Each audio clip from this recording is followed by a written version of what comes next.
I acknowledge the presence of the Honorable Mark Brantley, Premier and Minister of Finance, Statistics, Economic Planning, Human Resources, Industry, Trade and Consumer Affairs, Tourism, Public Utilities and Energy, Foreign Investments, Government Information Service, and Nevis Television.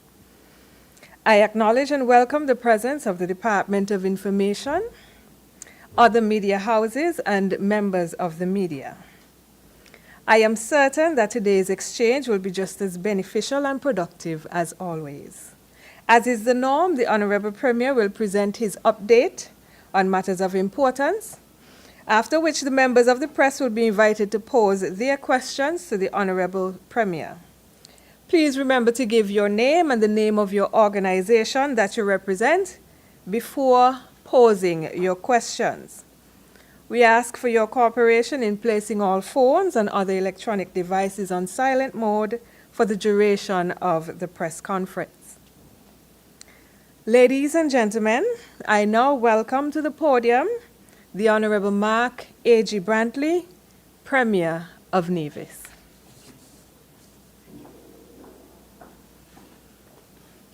Good morning, ladies and gentlemen, and thank you very much, our Assistant Permanent Secretary, Ms. Brown, Shona Brown, for that wonderful introduction. I am pleased to be here for this month's edition of the press conference, and I want to start by extending my apologies to members of the press because this was scheduled to happen last week. As it turned out, the Honorable Prime Minister invited me to join him on a trip to Nigeria. And someone else was supposed to go from Nevis, who was at the last minute unavailable, and I was therefore asked to fill in, and I thought it was important enough. But fortunately, we're here, and I think today is the last day of March, so I'm still keeping my commitment to have a press conference every month. So thank you, members of the press, for being here, and thank you to members of the public who have tuned in.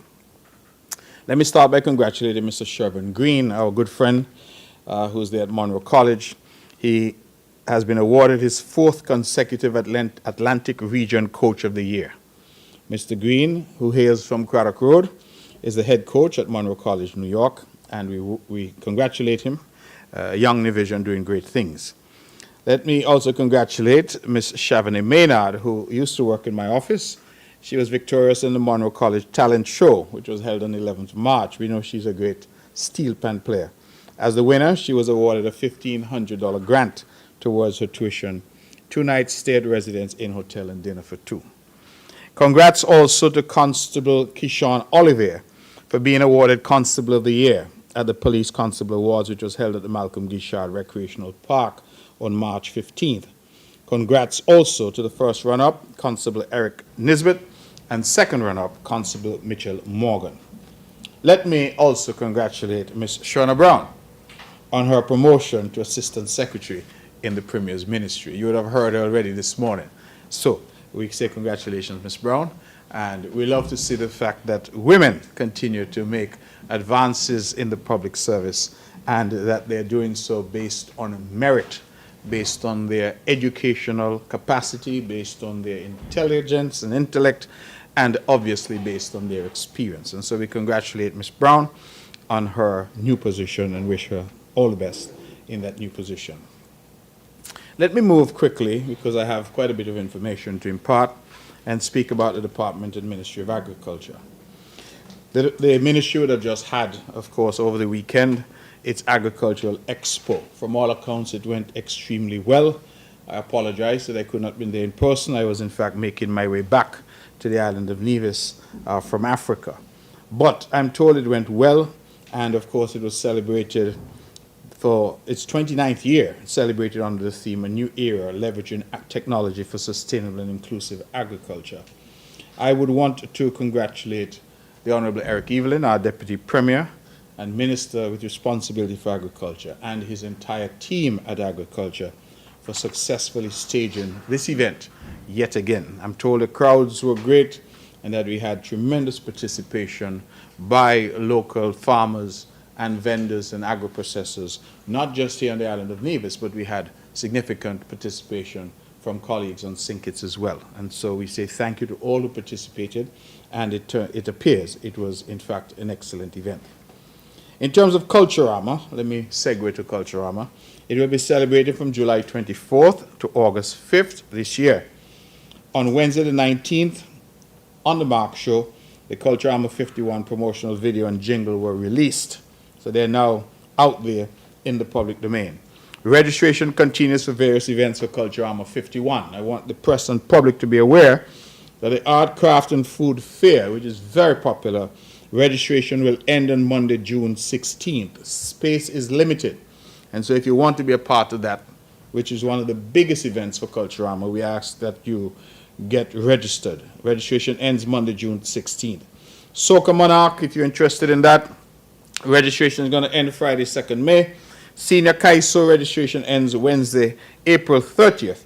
Junior Kaiso registration ends Friday, June 13th. And the Senior Parade for the troops registration will end on Friday, June 13th. Application forms can be collected from and returned to the Culturama Secretariat, which is currently located in the Philippe St. Jean building, adjacent to the Mall Cross Preparatory School, or you can visit our website, www.culturamanevis.com, or contact 869-469-1992. Ladies and gentlemen, as the press and public would be aware, the government that I lead has been a champion of further education, and recognizing that not every smart young person comes from a family that can afford the financial burden of sending them to get a degree. This government has partnered with and gone around the world and begged and beseeched for government agencies and various enterprises and businesses to make scholarships available to our young people. I think members of the press and public might now be fed up with me because I'm constantly advocating for our young people to make use of these scholarship opportunities. I keep saying that it is far better to get an education for free, if you can, than to put your families and yourselves through the burden of having to borrow money and pay student loans. Well, I'm pleased to say that there are a number of scholarship opportunities that are currently open. The Taiwanese scholarship opportunities are open. I invite people to apply, and we have set up here at the Nevis Island Administration, at Human Resources, all the necessary human resource necessary to promote, to assist. And so some people, for example, say they need information, they're not sure about forms. Please come and visit us right here at the Social Security Building at Pinnes. Our people there will be willing, able, and eager to assist you. Let me also announce, therefore, that the MUA-NIA scholarship for 2025-2026 is now open. The Nevis Island Administration, in collaboration with the Medical University of the Americas, encourages individuals who are interested in health sciences to apply for the NIA and MUA scholarship opportunity. 2 scholarships, will be awarded for successful candidates to pursue undergraduate studies at an accredited higher education institution beginning in August 2025 to February 2026. The scholarships support awardees for up to 4 years of studies while attending the Medical University of the Americas. So you can go right here in Nevis. You can go to the University of the West Indies, the University of Technology, or any 4-year United States-based institution. Individuals who are already attending university will not be considered. So they're looking for persons who are not yet at university, who are trying to go off to university and inviting applications. Now let me just tell you that the MUA scholarship is perhaps one of the best scholarships that's available in terms of what it affords the students. And sometimes we are disappointed because in some years only 2 people would apply. It's, as the old people here would say sometimes, like pulling teeth to get our young people to apply. And so parents, if you're out there, you're listening, you have youngsters coming out of 6th form who are looking for an opportunity to go and study, please, I beg of you, take advantage of these opportunities. 2 scholarships, full scholarships, at MUA here in Nevis, at UE, at the University of Technology, or at any 4-year U.S. institution. So if you can get in, they are prepared to finance you. The areas that we have prioritized for this year, before I go on, let me tell you what the eligibility requirements are. You must be at least 18 years of age. You must be a citizen of St. Kitts and Nevis. You must have at least 5 CXC passes, including math, English, and 1 science.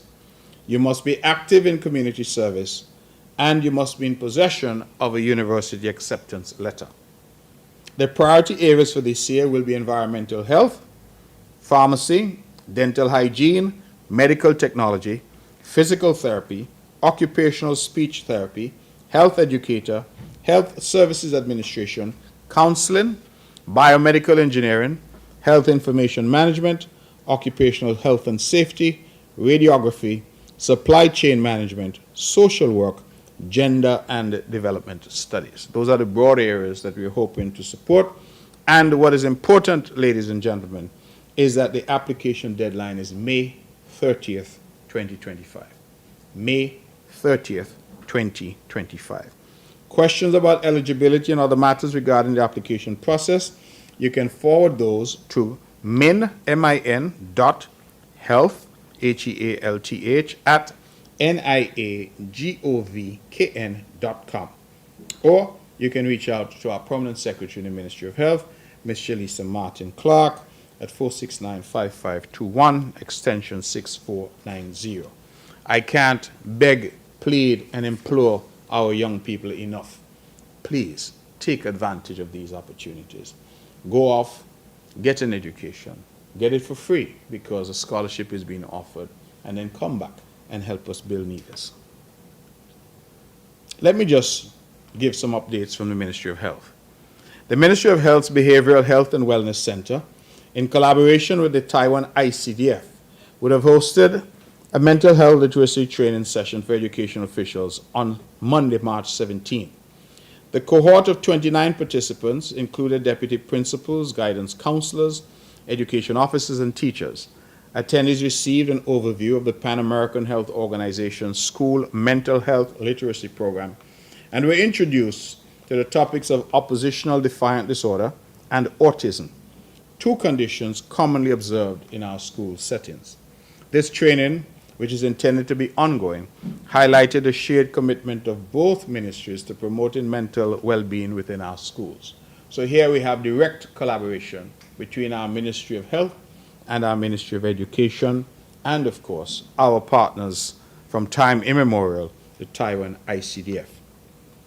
In celebration of International Women's Day, which is observed annually on March 7th, the Gender Affairs Department hosted its annual awards ceremony under the theme Empower Her, Your Voice, Her Story. 5 outstanding individual women were recognized. They are Ms. Shabana Clark for entrepreneurship, Nurse Lorraine Archibald for community health services, Dr. Curtis Clark for mental health and well-being, Ms. Teresia Herbert for environmental and historical conservation, and my dear friend Ms. Dawn Kelly, who received the Minister's Award. We extend heartfelt congratulations to them and gratitude for their dedication and long service to the people of Nevis. The department, in collaboration with Dr. Tamara De Angelis and Island Girls Rock, would have hosted a special screening of the M Factor, Shredding the Silence on Menopause, a powerful documentary addressing menopause, and this would have been held on March 16th at NEPAC. Following the screening, a panel discussion featured Chantel Miller, founder of Island Girls Rock, alongside medical and psychological experts delving into the realities of perimenopause. According to Ms. Miller, this event marks the beginning of a meaningful collaboration between Dr. Tamara De Angelis and Island Girls Rock, aimed at building a supportive community for individuals navigating perimenopause, menopause, and postmenopause, as well as their loved ones. A lot of times, members of the press, we don't talk about these things, but they are real. They affect our people, and as we talk about development of our island, and no one left behind, we have to provide the necessary resources and the necessary framework for all of the various issues to be addressed. And I would want to publicly thank Dr. Tamara De Angelis and Island Girls Rock and Miss Miller for their role in bringing an important topic to the fore in a sensitive way and bringing it in a way that our people can benefit from.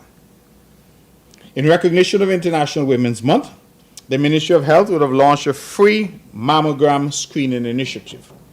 Let me go on record to commend the Honorable Janelle Nisbet, our Minister of Health, because this was an initiative that she and her team would have brought to the Cabinet, and it resulted in our wholesale support. Testing is part of what we promote in health here on the island of Nevis. Knowing our status is very important. We know that a lot of diseases that end up killing people can be dealt with if caught early. And so we continue to urge our people to get tested, to see their doctors, to get regular checkups, and we provide ample opportunity. You're always hearing of pop-ups in the square at various events. The health promotion unit is out there almost on a weekly basis in our schools, at the Mondo track, you name it, wherever there's an event on Nevis, we have pop-ups where we're doing checkups, we're doing your blood pressure, we're doing your blood glucose, we're doing all of these because we want our people to know their status.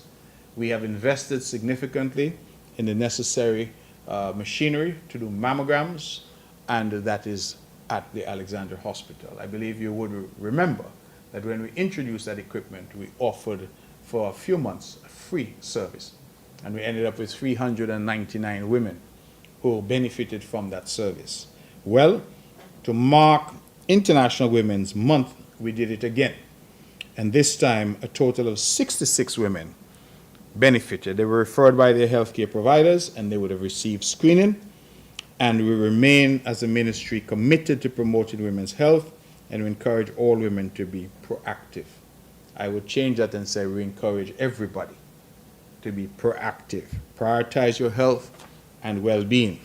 It's an old saying that we use our youth chasing wealth, and then we use our wealth chasing health. And it's rather an interesting saying, because a lot of times when we feel we're young, we're energetic, we're healthy, we do a lot of things to do injury to our bodies because we push ourselves to the absolute limit. And so we squander our health. I think I have it right now. We squander our health in search of wealth, and later we have to spend that wealth in search of health. So let us try to practice now and get the necessary balance. That's important. And you would have heard, members of the press, from me, from this rostrum, a continuous appeal to our people to do what is necessary.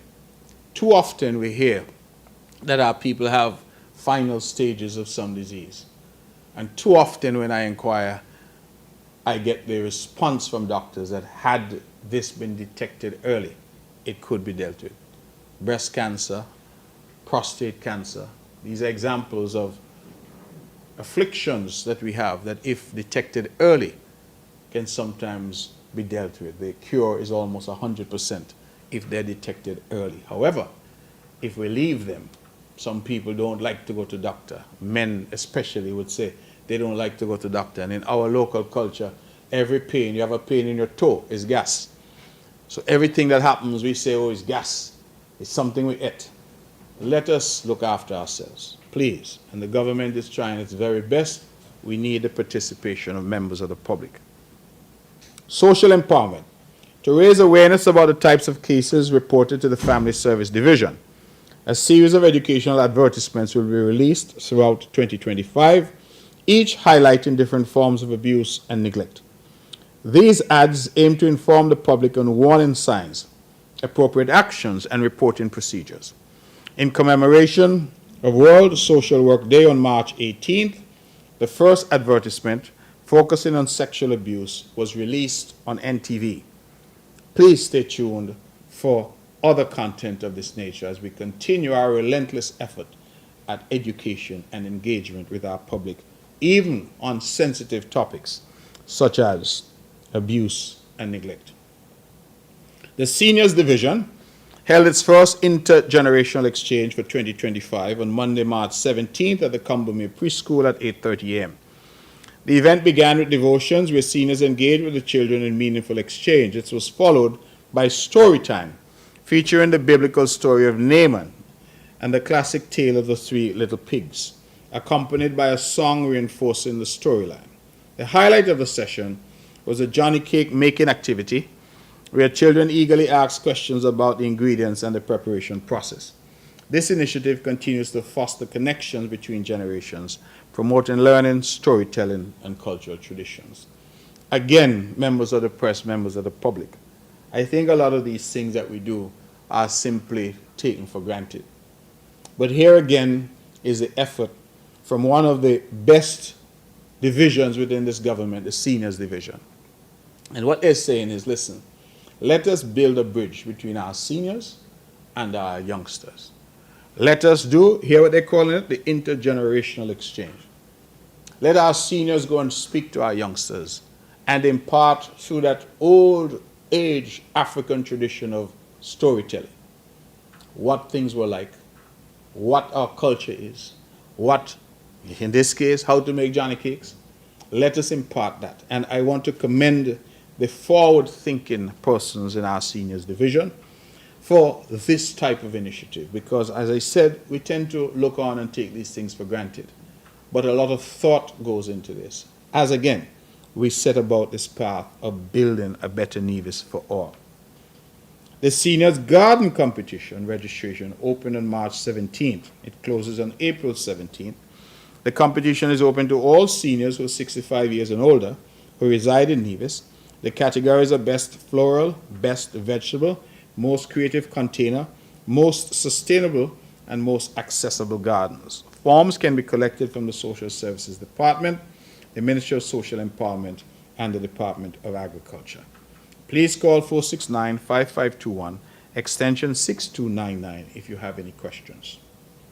The Department of Community Development would have successfully concluded its agro-processing workshop on Tuesday, March 4th, 2025 at the Pond Hill Community Center. You will recall, members of the press, that I had said this was happening, then we had to postpone it. Well, it has happened and it has now been concluded. This provided participants with hands-on training in food preservation and processing. It is all about value added. Mango season, we had an early season this year, we expect another season, we expect 2 crops this year. What happens to the excess of mangoes? What happens to the excess of watermelons, the excess of fruits and vegetables that we have? We have to get to a point where we are adding value. That is not just now about eating the mango, it's also about the mango pulp, it's also using mango for a variety of things, it's dried mango, it's mango jam and jellies and preserves. It's about adding value. And that's why we would have partnered with none other than Mrs. Valerie Ermin Hendrickson. We all know her, and she is one of our leading agro-processors on the island. And she, through that participation, we would have had sessions teaching people how to produce drinks, syrups, dried fruit, jams, guava cheese, sugar cake, and coconut fudge. And the idea really is to equip people with new skills that they can earn. And some of us, we have our day jobs, of course. We are working in government, we're working at the hotels, we're working in the banks, but we may also get creative. And sometimes in the evenings we decide, well, why not make some mango jam? Why not go into preserves or something? Because there's a demand for it. And so we encourage our people to get involved in creative ways to make life and make things better for themselves and their families, and at the same time help the island in terms of its food sustainability and its food security. The department is also pleased to announce Boys and Girls of Class Camp. That's scheduled for 7th to 17th April. It will be at the Charles Walters Community Center in Handles Road, and it will be from 9 a.m. to 3 p.m. daily. The program is designed for children in the St. George's Parish community and surrounding areas and aims to instill essential social skills, etiquette, and personal development to help them grow into mature, respectful individuals.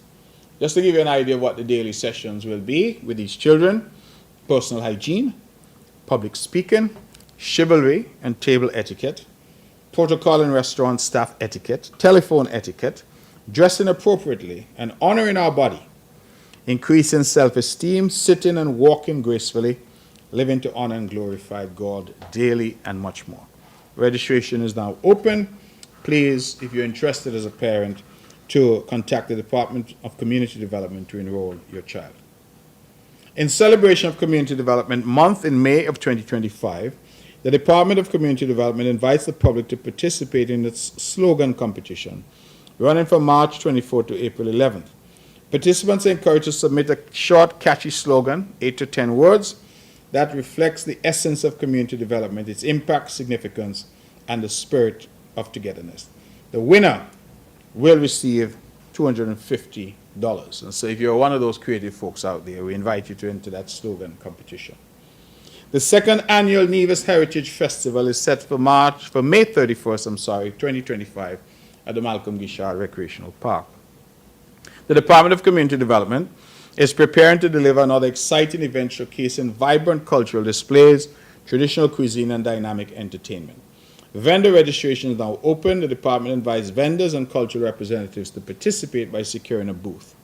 Booth categories include country vendor booths, represent your country or nationality through food, attire, dance, music, or cultural displays.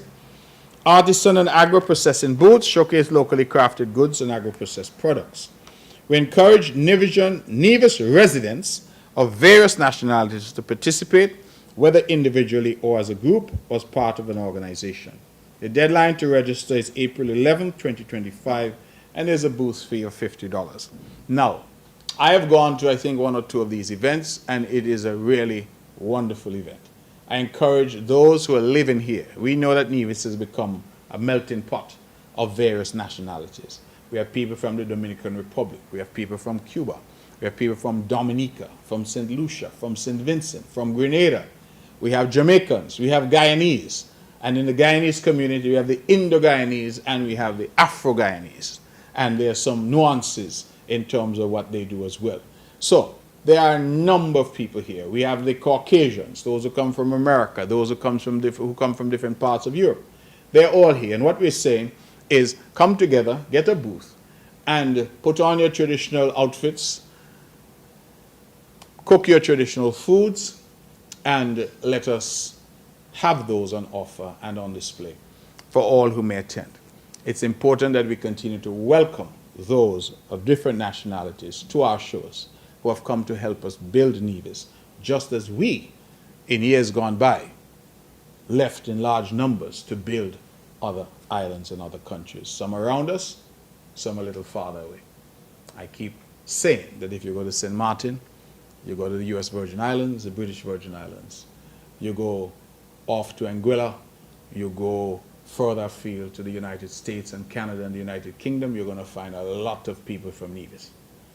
And so, if we left to build those countries, and we have, and people from other countries are now coming to help to build us, let us welcome them. And that has always been the message from this government. And this type of initiative, the second annual event, is designed to attract persons to come and to have their booths and to display what they have on offer. Recently, I would have attended the holy celebrations. That is, they call it Pagua, or holy. That's the celebration of colors. I must confess that I had colors in my hair and in my face for quite a while. I had to try to get it out. We also, that would have been the Hindu community here on the island. We also would have had, shortly thereafter, the Mashaman, as they call it, celebrations, which is a celebration that was spearheaded by the Afro-Guyanese, and that was held right here at the Villa Grounds. And both, I think, are, again, examples, because I went to both, and the ability to have a variety of food and all of that our Guyanese brothers and sisters have brought to us. We are, in every sense, a cosmopolitan society now, and we have to encourage, welcome, and promote that diversity that makes us so much stronger. A bit of good news for the community in Butlers. I am to inform you that renovations are currently in progress at the Butlers Community Center. These upgrades include extensive roof repairs, installation of new windows, and renovations of the bathrooms. The center will be open to the public as soon as possible. We sincerely appreciate the patience and understanding of community members during this time. Special thanks to the Social Empowerment and its maintenance team for their prompt attention to this very important project. Ladies and gentlemen, for those of us who are looking to travel to the United Kingdom, you would be aware that the United Kingdom introduced, since January 8th, something that they refer to as an ETA, Electronic Travel Authorization. Let me make it clear, it is not a visa requirement. The people of St. Kitts and Nevis can still travel to the United Kingdom without a visa. What this is, which is now being made applicable to all travelers entering the UK, they're doing it in phases, is that you are required to go online and to submit your information and to get this ETA, Electronic Travel Authorization. Now the information is that once approved, it is valid for 2 years or until the expiration date of your passport, whichever comes sooner. Please note that the ETA is linked to the passport. So once you have a new passport, you must apply for a new ETA. Now the reason I'm mentioning this now is that the UK government has announced that the cost for the ETA will increase from £10 to £16 effective 9th April 2025. So if you're going to the UK the 9th of April 2025 or thereafter, you have to apply for your ETA, and the cost will now be £16, not £10. So they've increased it significantly. That looks like 60% increase from £10 to £16. Each traveler must apply for an ETA before visiting the United Kingdom, as the approval process takes about 3 working days, but it may be shorter or longer. Before you apply, you will need your passport, access to an email, and a credit card, debit card, Apple Pay, or Google Pay to process the payment. You will also need to upload or take photos of the passport and the face of the person applying. Please note that the ETA can only be used for persons who are traveling to the UK for up to 6 months for tourism, visiting family and friends, business, or short-term study. Traveling to the UK for up to 3 months under Creative Worker Visa concession. Traveling to the UK for a permitted paid engagement. Transiting through the UK, including if you're not going through UK border control. Now, that last one is very important because it is saying that if you're traveling, transiting through the UK, you still need to apply for the ETA. So, please note that if you're not staying in the UK, you're going on to Taiwan, you're going on to Germany, you're going on wherever, but you're traveling through the UK, they're saying you still have to apply for the ETA. So I ask our people to pay attention to that, and you can go to the UK government website, www.gov.uk, and you will get some assistance there in terms of how to apply. So that's some public information for you. Let me move quickly now to the Ministry of Public Works, Nevis, Water Department more specifically. The Ministry of Works, in conjunction with the Nevis Water Department, would have hosted a contingent of persons from the Ministry of Infrastructure on St. Kitts, headed by the Honourable Minister Conris Maynard, on Thursday, March 20th. 11 persons came over from St. Kitts Water Services, and they came on a familiarization visit to Nevis. While in Nevis, they would have met with our Minister, the Honourable Spencer Brand, Permanent Secretary Denzel Stanley, Ms. Santonia Mills, the Manager at Nevis Water Department, Mr. Floyd Robinson, our Manager at Water Resource Management Unit, as well as other technical persons within the Water Department. The contingent was shown a demonstration of the SCADA system of the Nevis Water Department, and they would have visited the Hamilton filtration plant, where they were also given a demonstration of the HDPE pipe joint using the butt fusion machine, and was also able to see the glass fused water storage tanks. Finally, they visited the desalination plant in Butlers and were able to see it in operation for a short while. I had announced in a prior press conference that the water from the desal plant in Butlers is already in our system. So we are already benefiting from that desalination plant. Matter of fact, we had one of our wells went down, I think about a month ago, and we did not even recognize or realize because the water from the desal plant is already being pumped into our system. The press would remember that this desal plant is one of 2 that had been negotiated some years ago that have now come to fruition and that were a gift from the United Arab Emirates to the people of St. Kitts and Nevis. I was very pleased that I was the minister who negotiated these two plants. The one here in Nevis is now functional. The one in St. Kitts, I'm told, is to be connected sometime soon.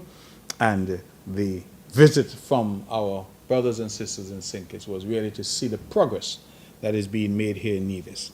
The contingent was very impressed with the advances that we have made here on the island in relation to water, and we understand that the St. Kitts water services will be using the same HDPE pipes and fusion system on their water project soon, so the visit proved very insightful for them.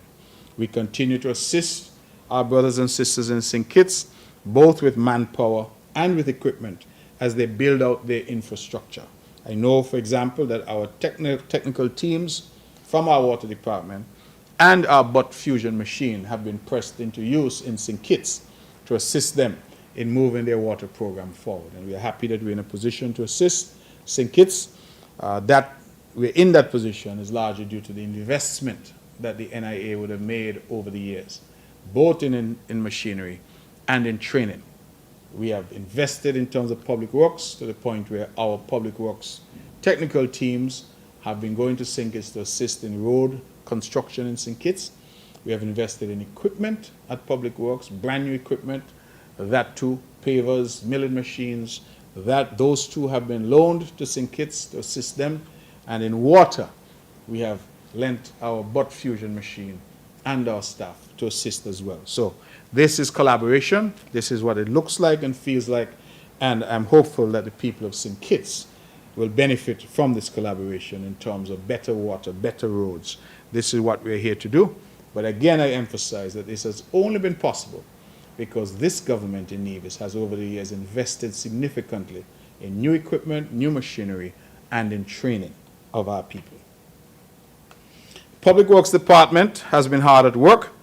They have been doing some work at the supply office in Pinnes, replacing old galvanized on the supply office warehouse, building concrete block base to hold 3 40-foot containers along with electrical wiring. And we have also done some renovation and retrofitting of the interior of the old water department office spaces in Charlestown.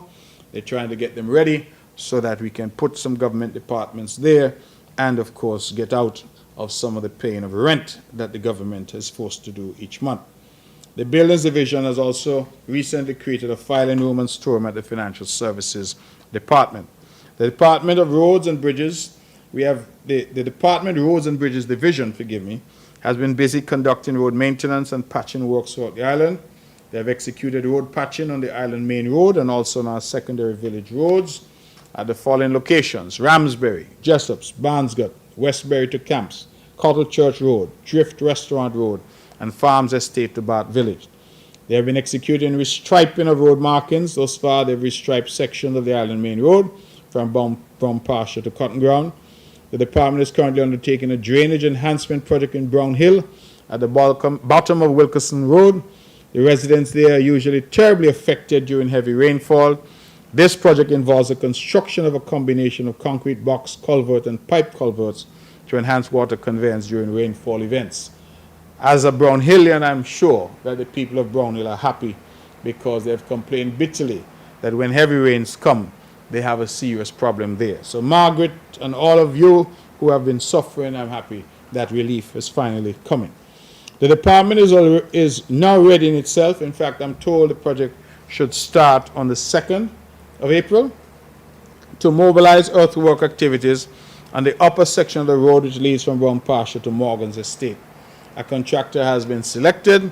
The Nevis Water Department will also be doing some works there, extending the 4-inch mains prior to actual work on the roads commencing. I feel particularly pleased about this. I would have spoken to Minister Brand because I know the people in that area, Upper Brown Pasture going to Morgan's Estate, have really suffered. They've complained bitterly. Sometimes that road is impassable.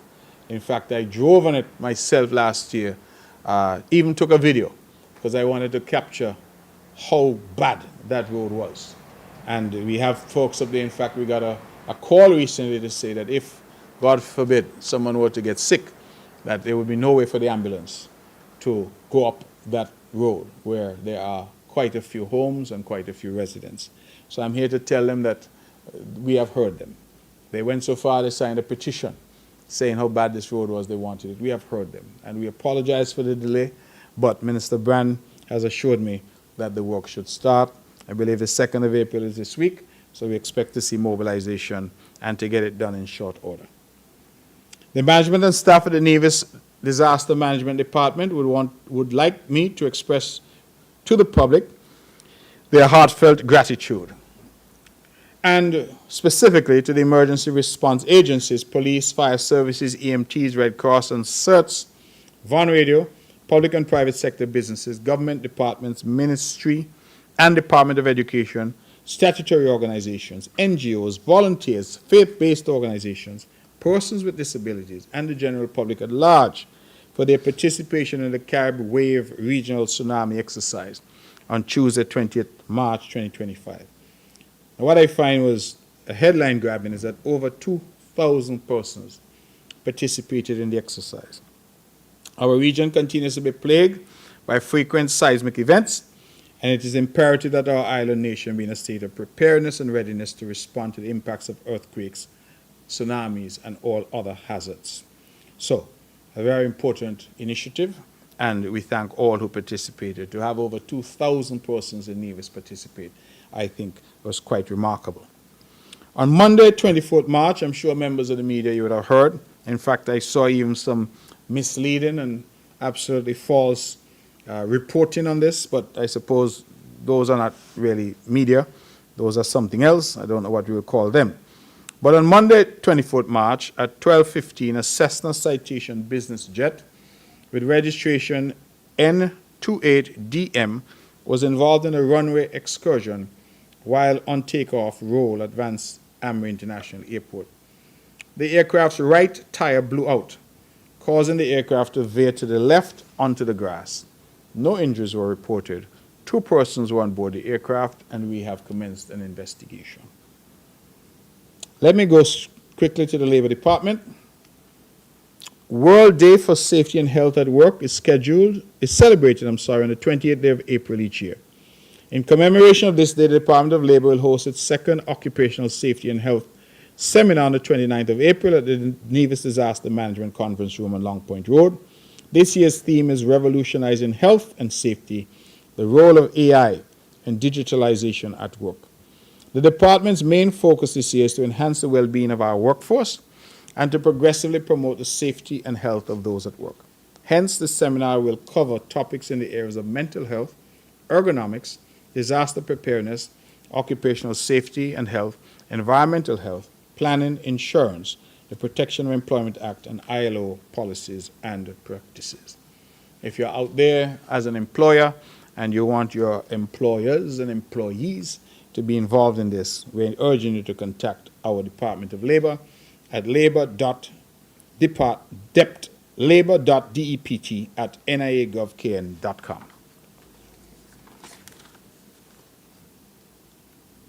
Moving to the critical area of tourism. St. Kitts and Nevis Restaurant Week, the theme has now been revealed, and that theme ingredient has been revealed, and that themed ingredient is tamarind. So Restaurant Week 2025 will run from 17 to 27 July, so you'll hear much more about this as we go, but over 24 restaurants from Nevis have already signed up to participate, and we encourage other restaurants to get on board. The themed ingredient is tamarind. I'm also pleased to say that through our Nevis Tourism Authority, we've continued our efforts at promoting this island, and we have just come back from a road show in the United States where we would have partnered with the St. Kitts Tourism Authority, and that road show would have been in the northeastern United States.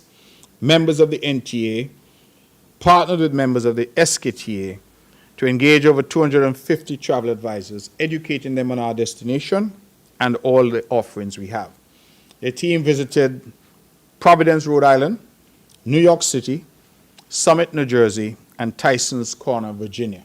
So we covered several different places within the Northeast, and I am very pleased that we continue to utilize our efforts to promote this island and generate greater activity on the island. Incidentally, I am to inform that most of our hotels now in the month of March are reporting that they're full. And so that again is an excellent indication. And as we would have known, just on the weekend, on Saturday, we had the staging of the Nevis to Sinkis cross-channel swim. And that we had 500 registrants for the first time, but only 478 actually took to the water. And those 478 persons would have brought family members and all that. And so I want our brothers and sisters in St. Kitts to understand that I'm told that a significant number of those persons are staying on St. Kitts because we didn't have enough room on Nevis to accommodate them. So just like Music Festival on St. Kitts, where we are told that persons are booking rooms now on Nevis, it shows how these two islands can help each other and collaborate with each other. So I'm very pleased because when I saw the party boat, I think they call it, came over early on Saturday morning, packed with swimmers who were coming from St. Kitts, where they're staying. And it was really a grand affair of 478 swimmers. I want to commend Ms. Jane Hansen and also commend her further because she is the first ever recipient of the Spirit of Nevis Award, which was an award that was handed through the offices of the Premier of Nevis to an individual who impacted the swim in a significant way. And Jane was not the founder of this swim, but she has taken over the rights to it, and she has really done a fantastic job. I have said to her in our private discussion that I want her to get to 1,000 participants. She was at about 300 last year. She is at 478 this year, and I expect that we will get to that 1,000 eventually. But for those out there who doubt sometimes the impact of sports and the impact of these events, it shows what this does. Most of these people, I'm told, were here for about a week. So they came in advance of the swim. Some of them did practice swims, and then they would have now done the swim, and some are staying on for a few days. So this swim, which would have had nearly 500 people, clearly was an economic boon for the island of Nevis and also for the island of St. Kitts. Both islands would have benefited significantly, and we hope that this iconic event will become a global bucket list event for swimmers across the globe. People who want to try this event, swimming from one island to the next. It's a very unusual event. It stands out globally, and it is something that I really feel Nevis needs to push more, and St. Kitts as well, because it benefits both islands.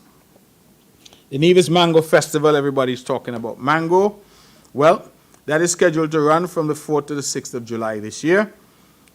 And I'm very excited to announce that the chef who is going to spearhead events for us, every year we get an international chef in. Well, the chef this year is Bryant Terry, B-R-Y-A-N-T, Bryant Terry. He's this year's headline chef. He's an African-American vegan chef, food justice activist, and author. He has written 4 vegan cookbooks, and he co-wrote a book about organic eating. He won a 2015 James Beard Foundation Leadership Award for his food justice work. He's known for his work in promoting a more healthy, and sustainable world. In 2021, he was awarded an NAACP Image Award for his book, Vegetable Kingdom, which received a starred review from Publishers Weekly.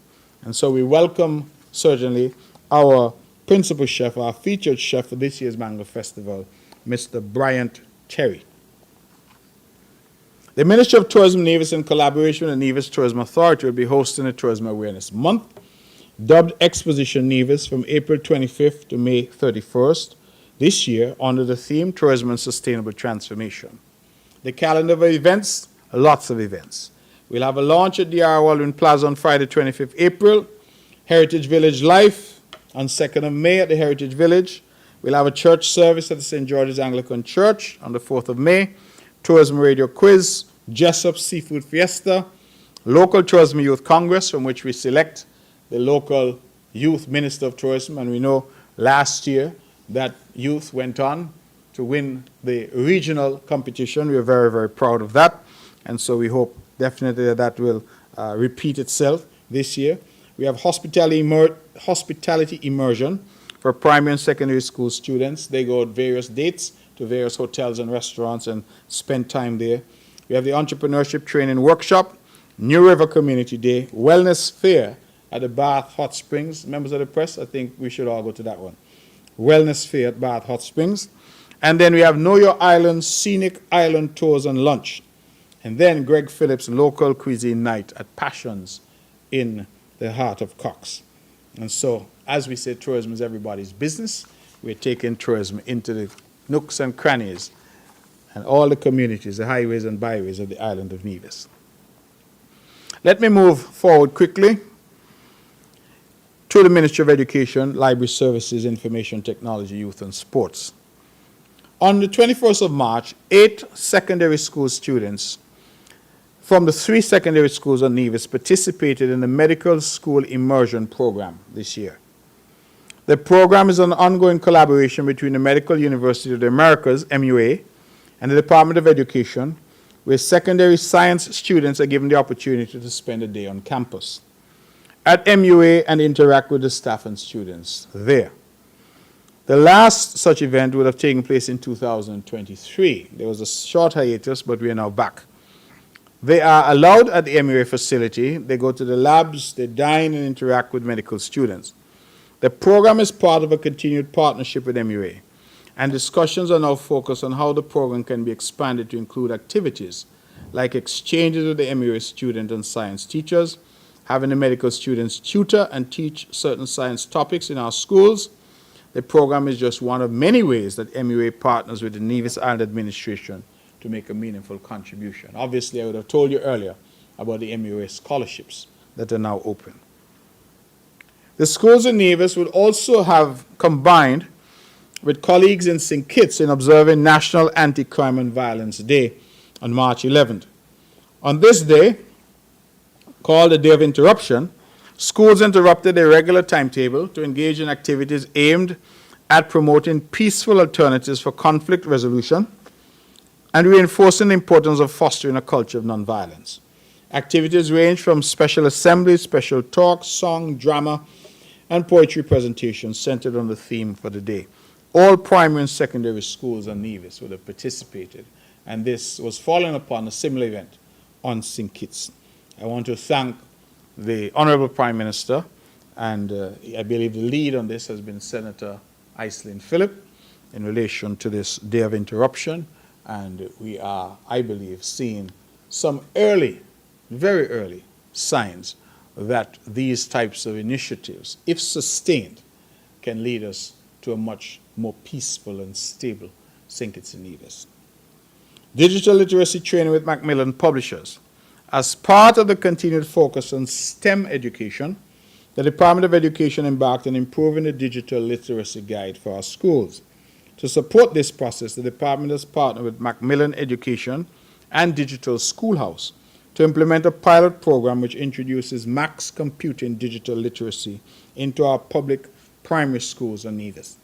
The program is being piloted at the Charlestown, St. Thomas's, Joycean Library, and Elizabeth Pemberton primary schools. The program aligns with ongoing efforts to update the curriculum for primary school computer digital literacy classes. On 17 to 18 March, facilitators from Macmillan were on island to conduct a 2-day in-person training session with our computer teachers. The session was part of the professional development component of the program that began with virtual sessions with the teachers. All primary schools' computer teachers were able to benefit from the training. Let me speak briefly to the Leeward Islands debating competition. That would have happened in St. Martin between March 5th to 10th. Our Team Nevis participated in debate 3 on night 2 of the event. Of course, we were the defending champions. We opposed the moot, parental leave should be equal for both mothers and fathers. We were represented by Jaron Webb and Shermia Thompson. Unfortunately, we were unsuccessful in advancing to the finals, but of course I extend heartiest congratulations to young Master Webb and Miss Thompson. Other members of the team should also be congratulated: Kalia Huggins-Simmons, Tijanique Hunkins, Loshelle Herbert, and Kijari Huggins. We also use the opportunity to thank the students who went to support, teachers, of course, members of the community who supported the team in any way, including financially, and we look forward to your continued support because guess what? Nevis will be hosting the Leeward Islands debating competition in 2026. And so we expect that Team Nevis is going to come back strong as ever in Nevis in 2026. Ross University would have hosted their annual scholarship award ceremony at the school on March 13th. I want to go on record to congratulate awardees DeAndre Drew and Devonique Liebert of the Nevis Sixth Form. We applaud Ross University for their continued investment in our students.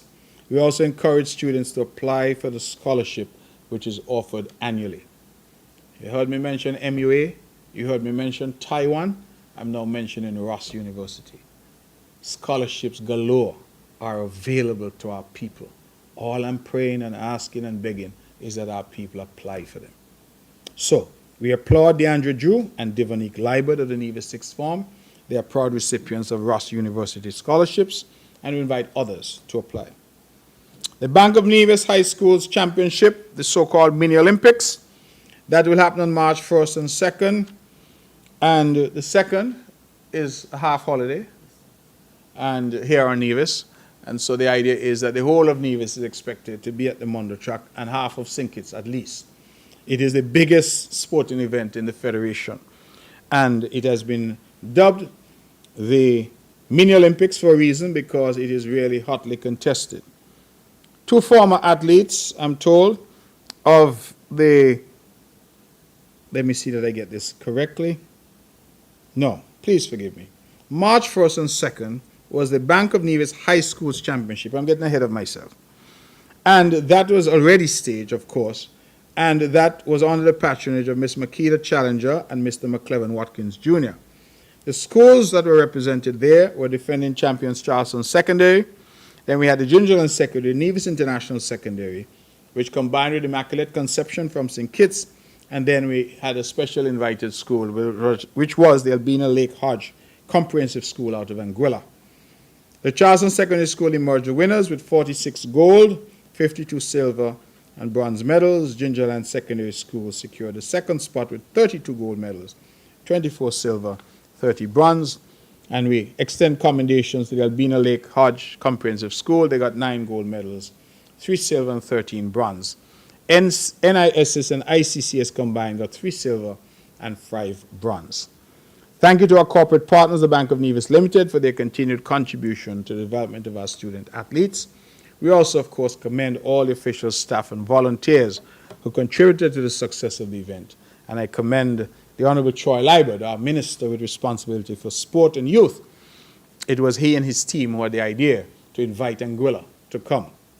And I'm told the Anguillans were quite happy to come because, guess what? There's no Mondo track, there's no facility in Anguilla.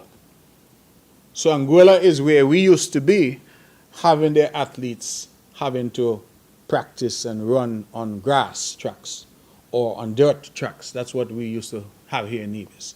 Our children used to run up there at ETW Park on dirt, and up there at Swamp, and at all the other grounds around the island on dirt and grass. I say dirt because if there's no rain, it will be dirt. If there's rain, they will get a little grass.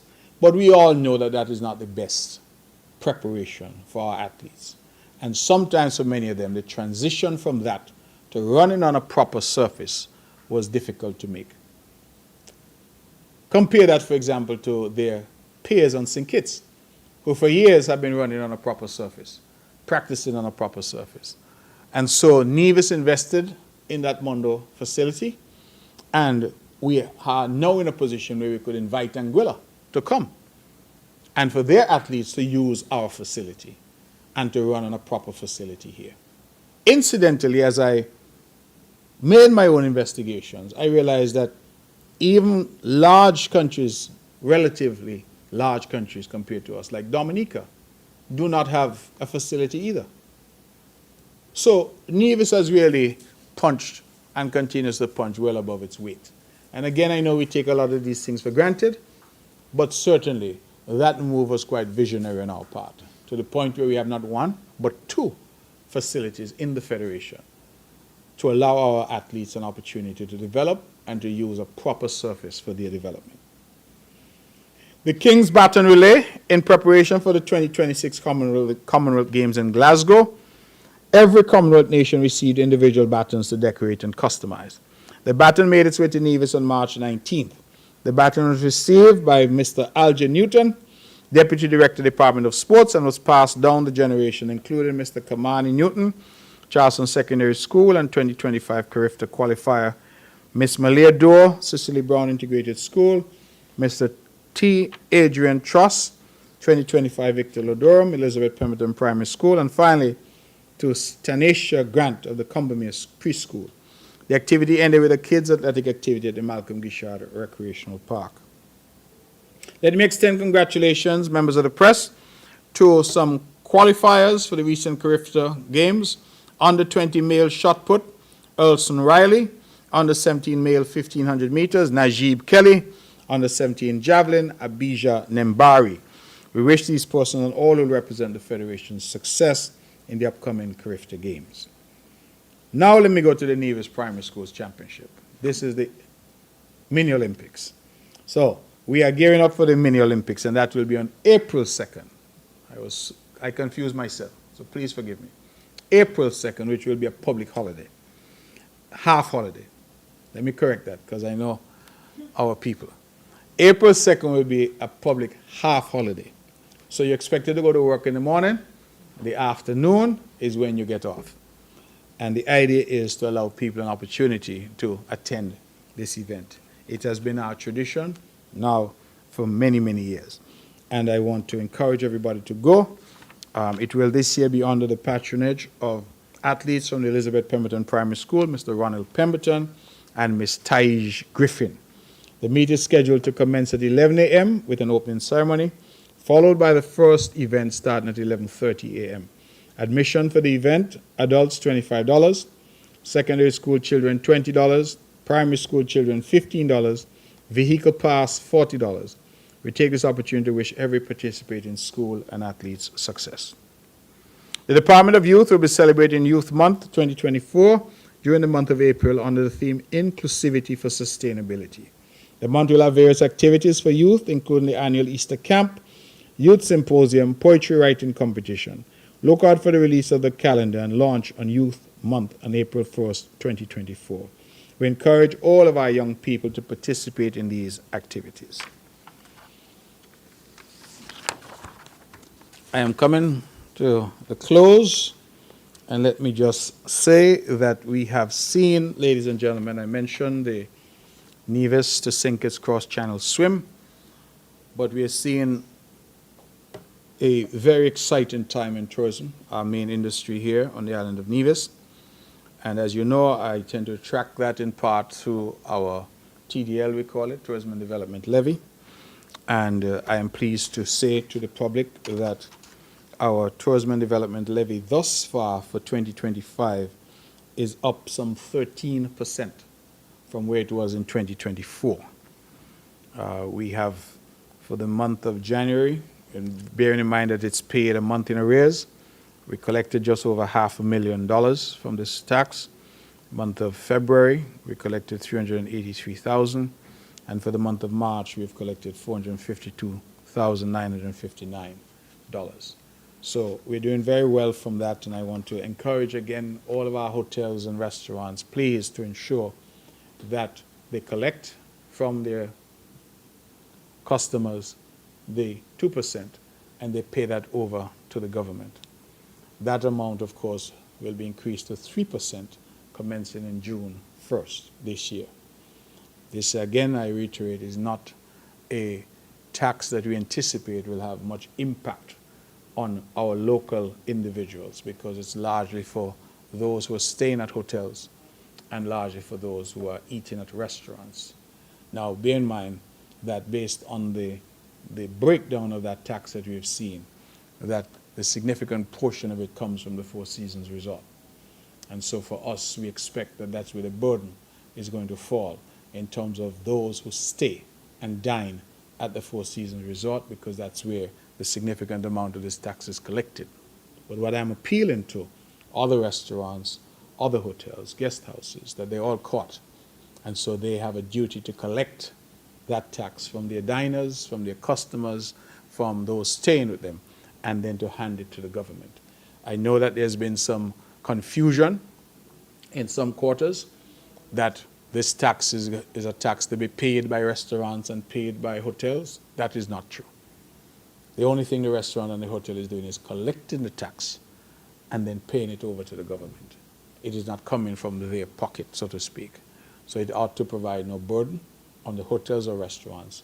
It provides a burden on the tourist who's staying at that hotel or the person who's dining at that restaurant. And so I want to make that very clear.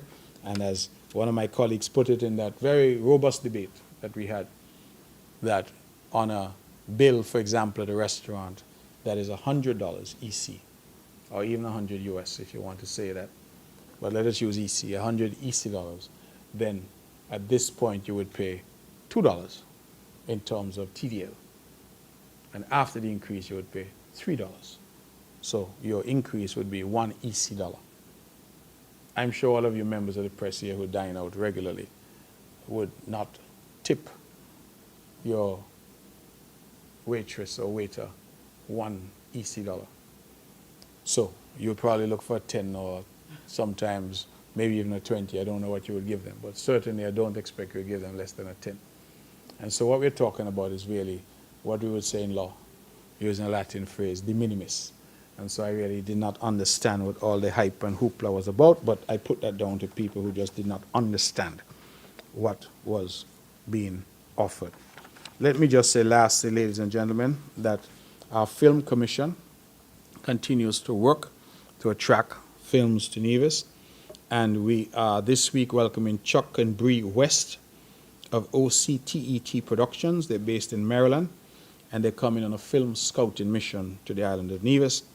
The Wests have both had many years of experience in production industry independently, and they formed OCTET in 2015. Their most recent project was a Westley South African Christmas for BET, Black Entertainment Television. They also won an award at the Essence Film Festival. Bree West was a co-executive producer of a Lifetime biopic of Wanda Durant, the mother of NBA star Kevin Durant. Last week they appeared in a lifestyle piece in the New York Times, and we are very excited to have them visit our shows as we continue to build out our film industry in Nevis.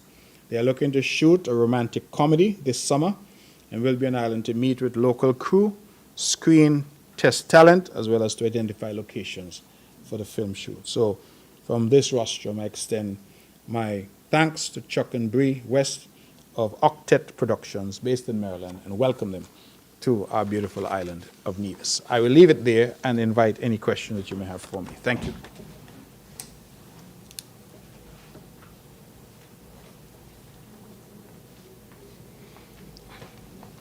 Good morning, Mr. Premier, and good morning to all of those who are here this morning. Shamika Budgen, Von Radio.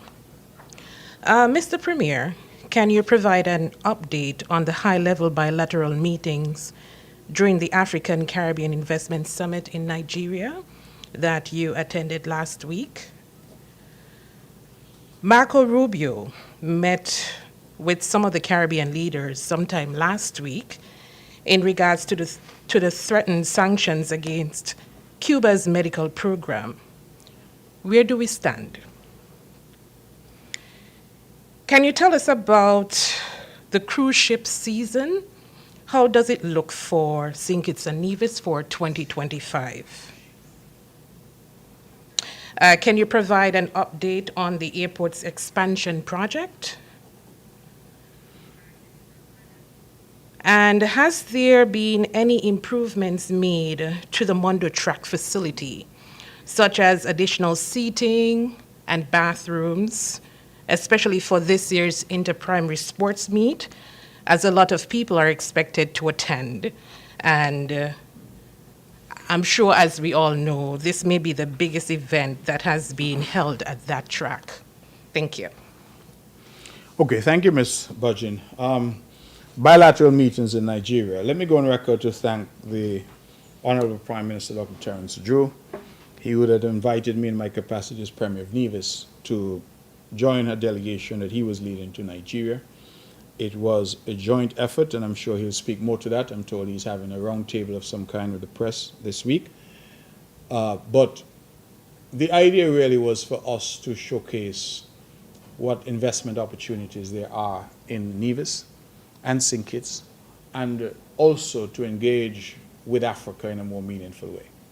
The public may know that Nigeria is a leading country in Africa, is the most populous country in Africa with over 250 million people. And there is a tremendous amount of wealth in Nigeria. Nigeria has been an area where our citizenship by investment program, for example, is quite popular. In fact, I was myself quite pleased that many of the persons who attended these engagements in Abuja, that those persons indicated that they held St. Kitts Nevis citizenship and that they had applied. So we are not an unknown quantity there, and I think it was a very useful trip.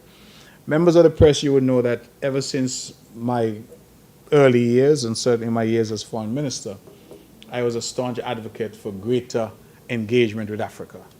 I used my time there developing relationships, expanding our diplomatic footprint, and certainly doing all that we can in order to expand our South-South cooperation.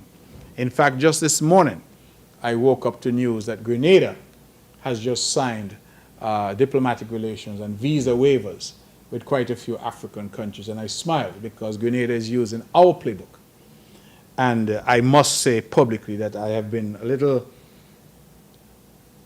puzzled, let me use that word, that the new government, Prime Minister Drew's government, has not continued that expansion.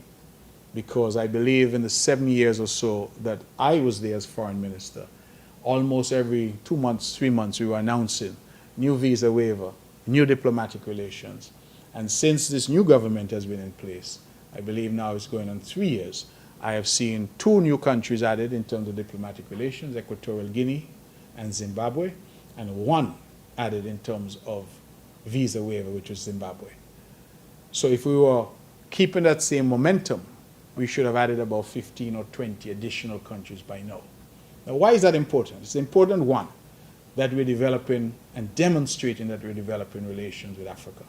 It's also important, 2, because every country that we add in terms of visa waiver or visa upon arrival strengthens our passport. It gives our passport greater appeal. And my ambition before I was fired was to make the St. Kitts Nevis passport the most powerful in all of the Caribbean and Latin America. That was my ambition. So I'm hopeful that with this trip and with the Prime Minister now engaging in a very positive way with Africa, that we'll see that back on the table as an imperative of our foreign ministry, that we will continue now to see. Because when I look at Grenada, as I said just this morning, and I smiled because I said all that Grenada is doing is our playbook. Grenada would have come along and said, wow, St. Kitts Nevis is doing well with economic citizenship, let's do a program. And they would have implemented their program. And they would have looked and said, well, what did St. Kitts and Nevis do? Oh, one of the things they did was strengthen their passport. Let's now do that. So if we are the model, why are we not continuing to be that light and be that leader in this endeavor? So I think that there are a lot of countries. In fact, on this very trip, members of the press, we would have traveled to Nigeria direct from Bastia on a charter of some kind. I believe that our people should hear that within just over 5 hours, we were over Africa, flying directly from St. Kitts. It took us 8 hours to get to Nigeria, Abuja. But had we been going to Senegal or Liberia or one of those right on the coast, we could possibly have been there within 5.5, 6 hours. I say that because even at my age and stage, I still had this thing in my mind that Africa is some far distant land that took forever to go to from the Caribbean. The distance between Bastia in a direct flight to Abuja is the same distance between Bastia and London. 8 hours, and you're there. Shorter, as I say, if you're going to other places which are along the west coast of Africa. So that, for me, was an eye-opener because it tells me that really all we need is the will in order to get air links. And I will go further now and tell you that on my way back, I unfortunately had to leave early because I had some pressing commitments here at home, which popped up and which demanded my attention. And so I left. It took me over 40 hours of travel to get from Nigeria back home on the way back. Because on the way back, I had to leave Abuja. From Abuja, I flew to Togo. I sat in the airport in Togo for 12 hours. I then flew 7 hours to Paris. I sat in the airport in Paris for 5 hours. I then flew 9 hours to St. Martin. I sat in the airport in St. Martin for 3 hours. And then I flew 20 minutes to Nevis. So I say that just in terms of the difference. Direct flight from Bastia to Abuja, 8 hours. On the way back, going the traditional way, 40 hours. Reflect, if you will, if you are a tourist traveling with your family, say you want to come to the Four Seasons or the Park Hyatt on holiday, would you be willing to travel 40 hours, sit down on the airports for 12 hours to get here? Probably not. So I say that to say just how the global transport system is erected, the structure of it, is really designed for people from Africa to say it's easier for them, let them go to Europe. Let them go on holiday in America than coming to us, who are their brothers and sisters. So I think that these are important things. And you asked what did these meetings, I engaged in 2 sessions. I spoke, first of all, on the issue of geothermal energy development. And that was very well received. Of course, Nigeria has a proud tradition in terms of energy, but their energy is largely fossil fuel energy. They are blessed with large amounts of oil. And then the second session that I engaged in was one which talked about tourism and aviation, especially. And I was able to raise the 2 important issues which are near and dear to me: greater access between our countries, one, between the continent of Africa and us of Africa who are in the diaspora, and 2, the ability to travel visa-free. One of the things that I said, I hope it wasn't controversial, but I said to our Nigerian audience that Nigerians do not need a visa to come to Nevis and St. Kitts. But Kittitians and Nevisians need a visa to go to Nigeria. And I said to them, imagine 52,000 people need a visa to come to you, but 250 million do not need a visa to come to us. That really needs to be fixed. And I believe the audience agreed that there are these types of matters which just some political will. So I'm really calling on Dr. Douglas, our foreign minister, and his team to really do more in relation to these networks of diplomatic relations and visa waiver arrangements. We were on a roll. When I tell you we were on a roll, and for whatever reason, never explained, we just sort of hit pause. And I'm not sure why. And it tells the tale because, as I said, in 3 years, we've only added Zimbabwe as a visa waiver country. But I say all that to say that there was another Caribbean national on the delegation, somebody from the chamber in St. Kitts. And as they traveled, I was already back. But there was this, I gathered there was some difficulty in Togo. So I said, what do you mean difficulty in Togo? Why? I traveled through Togo 2 days prior and had no issue. But it turns out that because this Caribbean national had a different passport, she needed a visa to go to Togo. But St. Kitts Nevis, because in 2019, we had negotiated visa-free access to Togo. So we were welcome, but our Caribbean sister had a difficulty. So they had to sort that out. I say that just to say that just in terms of ordinary travel, this visa waiver situation. And I remember, you know, when we were adding some of these countries, our local people were saying, oh, nobody wants to go and place there. But here we are, coming through Togo airport, and Kittitians and Nevisians were able to sail through because we do not require a visa. So that's important. So those were the discussions that I had. As I said, I left early, but I do know that the Prime Minister and his team, based on reports that I've seen, had a number of other engagements after my departure. Secretary of State Marco Rubio came. I think his coming was very important. As you may know, Ms. Budgeon, I've been an advocate for us to respond to the United States, not emotionally, but intelligently. And I have said that CARICOM, as a region, needs to take the lead in fashioning a response that's nimble, a response that's flexible, a response that's sensible And a lot of the saber rattling and the emotional outbursts that I've heard are really unnecessary, because at the end of the day, they don't move the needle. So I am happy that Secretary of State Rubio came, and I paid very keen attention. I looked on from Nigeria to the discussion, and particularly the press conference that was held. And I think that that press conference was incredibly useful for us, because in that press conference, Secretary of State Rubio pointed out that the concern that America had with the Cuban Medical Brigade was that they are saying that in some countries it operates as if it's forced labor, because according to him, the Cuban government holds the people's passports and the monies are paid directly to the Cuban government, which then decides what it will pay to the workers. That is not the program in St. Kitts and Nevis. And I felt quite pleased when Secretary of State Rubio was able to say that Jamaica is not in violation because that is not the program as it's administered in Jamaica. Now, having seen our response to the United States query about this program, we are in the same position as Jamaica, meaning that when Cuban medical professionals come here, they are employed to us, either the NIA or the federal government. They are paid at the same scale as our local doctors and medical professionals. Nobody's taking anybody's passport from them. They're allowed to open their bank accounts. They get their money every month on payday like everybody else here. And they're required to pay from that whatever taxes, Social Security, that everybody else pays here. Put differently, they're subject to the same laws, the same benefits, the same responsibilities as medical professionals here in St. Kitts and Nevis who are local. So, what was being described by Secretary of State Rubio, I can't speak to, because I do not know if, in fact, there are countries where that happens.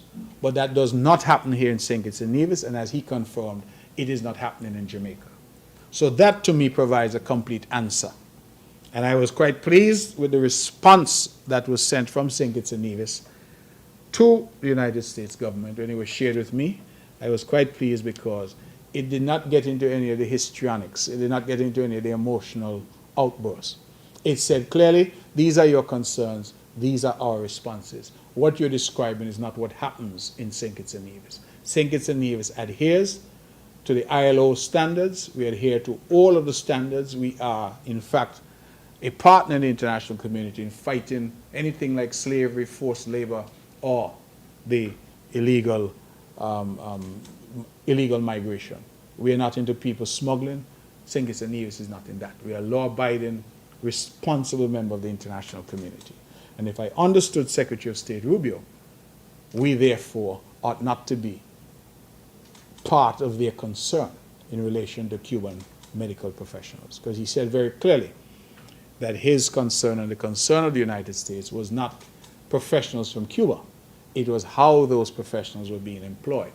And if, as he alleges, that in some countries the professionals aren't being paid directly, but Cuba is being paid, and Cuba is holding their passport, so it appears as if they're forced to do this, then perhaps I can understand his argument in that regard. But that is not the position in St. Kitts and Nevis. And as he confirmed, that is not the position in Jamaica. And I'm fairly certain, Ms. Budgeon, that as we go through our Caribbean region, we will find that that is not the position in the Caribbean region. So I don't know, but I'm suspicious that they won't be able to say of us in the Caribbean that that is what we are engaged in. So I will just leave it at that. I think at the end of the day, I was quite pleased. I think that that engagement was very useful for us because it gave us a complete answer to that particular question. And when he said that Jamaica is really not on their radar because Jamaica has explained, I saw it therefore as just an attempt by the United States to find out from us what is the program, how does the program work. And we have been able to explain how the program works. I can tell you, for the nurses and doctors employed here in Nevis, they get all the benefits, they get all the perks, they get everything that our local doctors would get. In fact, some of them get more than our local doctors because some of them are specialists. So I would want to also make that very clear. So I think that that was very useful. The cruise season, I'm sorry, Ms. Budgeon, I'll have to punt because I don't have that data. You asked me about the cruise season for St. Kitts Nevis 2025. I didn't prepare that. I don't have that information to hand, so I apologize. Airport expansion, we are proceeding apace. I think that we should be on target to break ground very soon. I don't yet have a date as to when we'll break ground, but I expect it will be soon because we have done most of what we need to do in terms of preliminaries. The last item left is really to pay landowners. We have been held up because of some technical issues with the bank, the St. Kitts Nevis Anguilla National Bank, but I was told just last week that everything that needed to be done has now been finally done.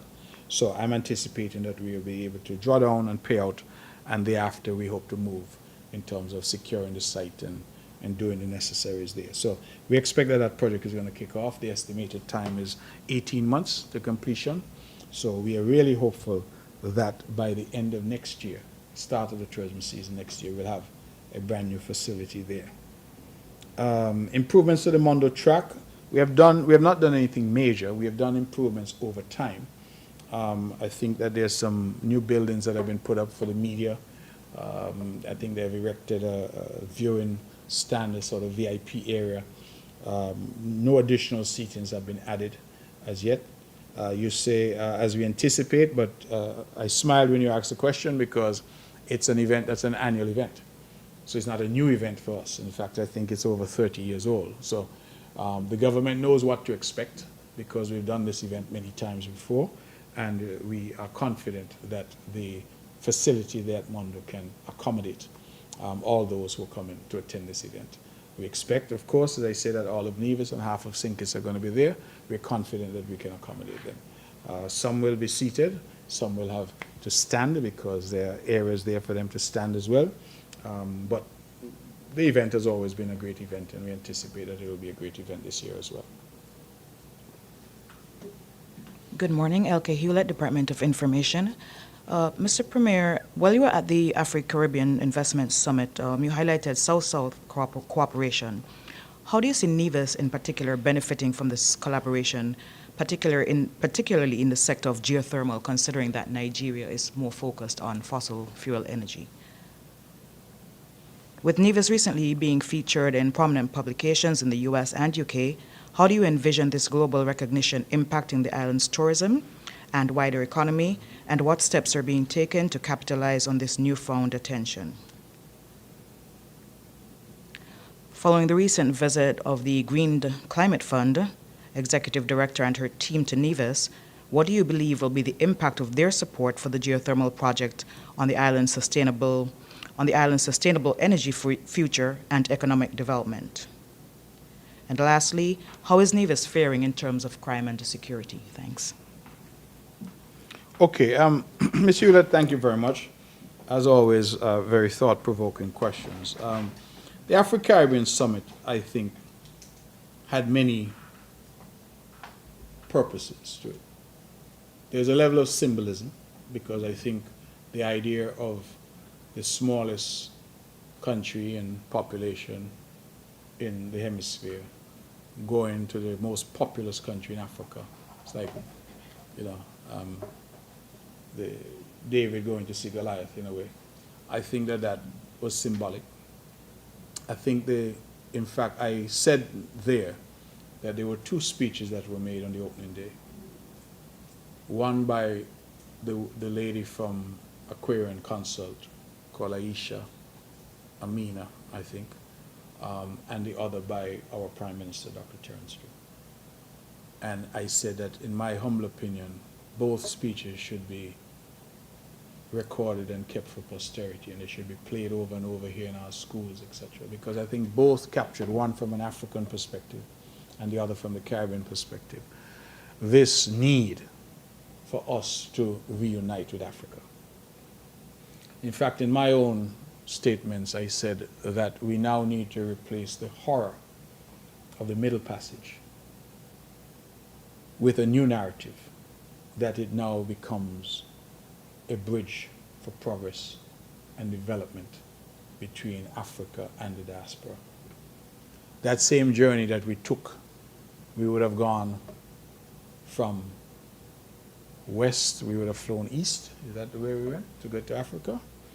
and they would have taken the slave ships that have come from Africa and gone west to come to the Caribbean. We now need to rebuild that bridge. But the horror of slavery ought not to deter us or define us.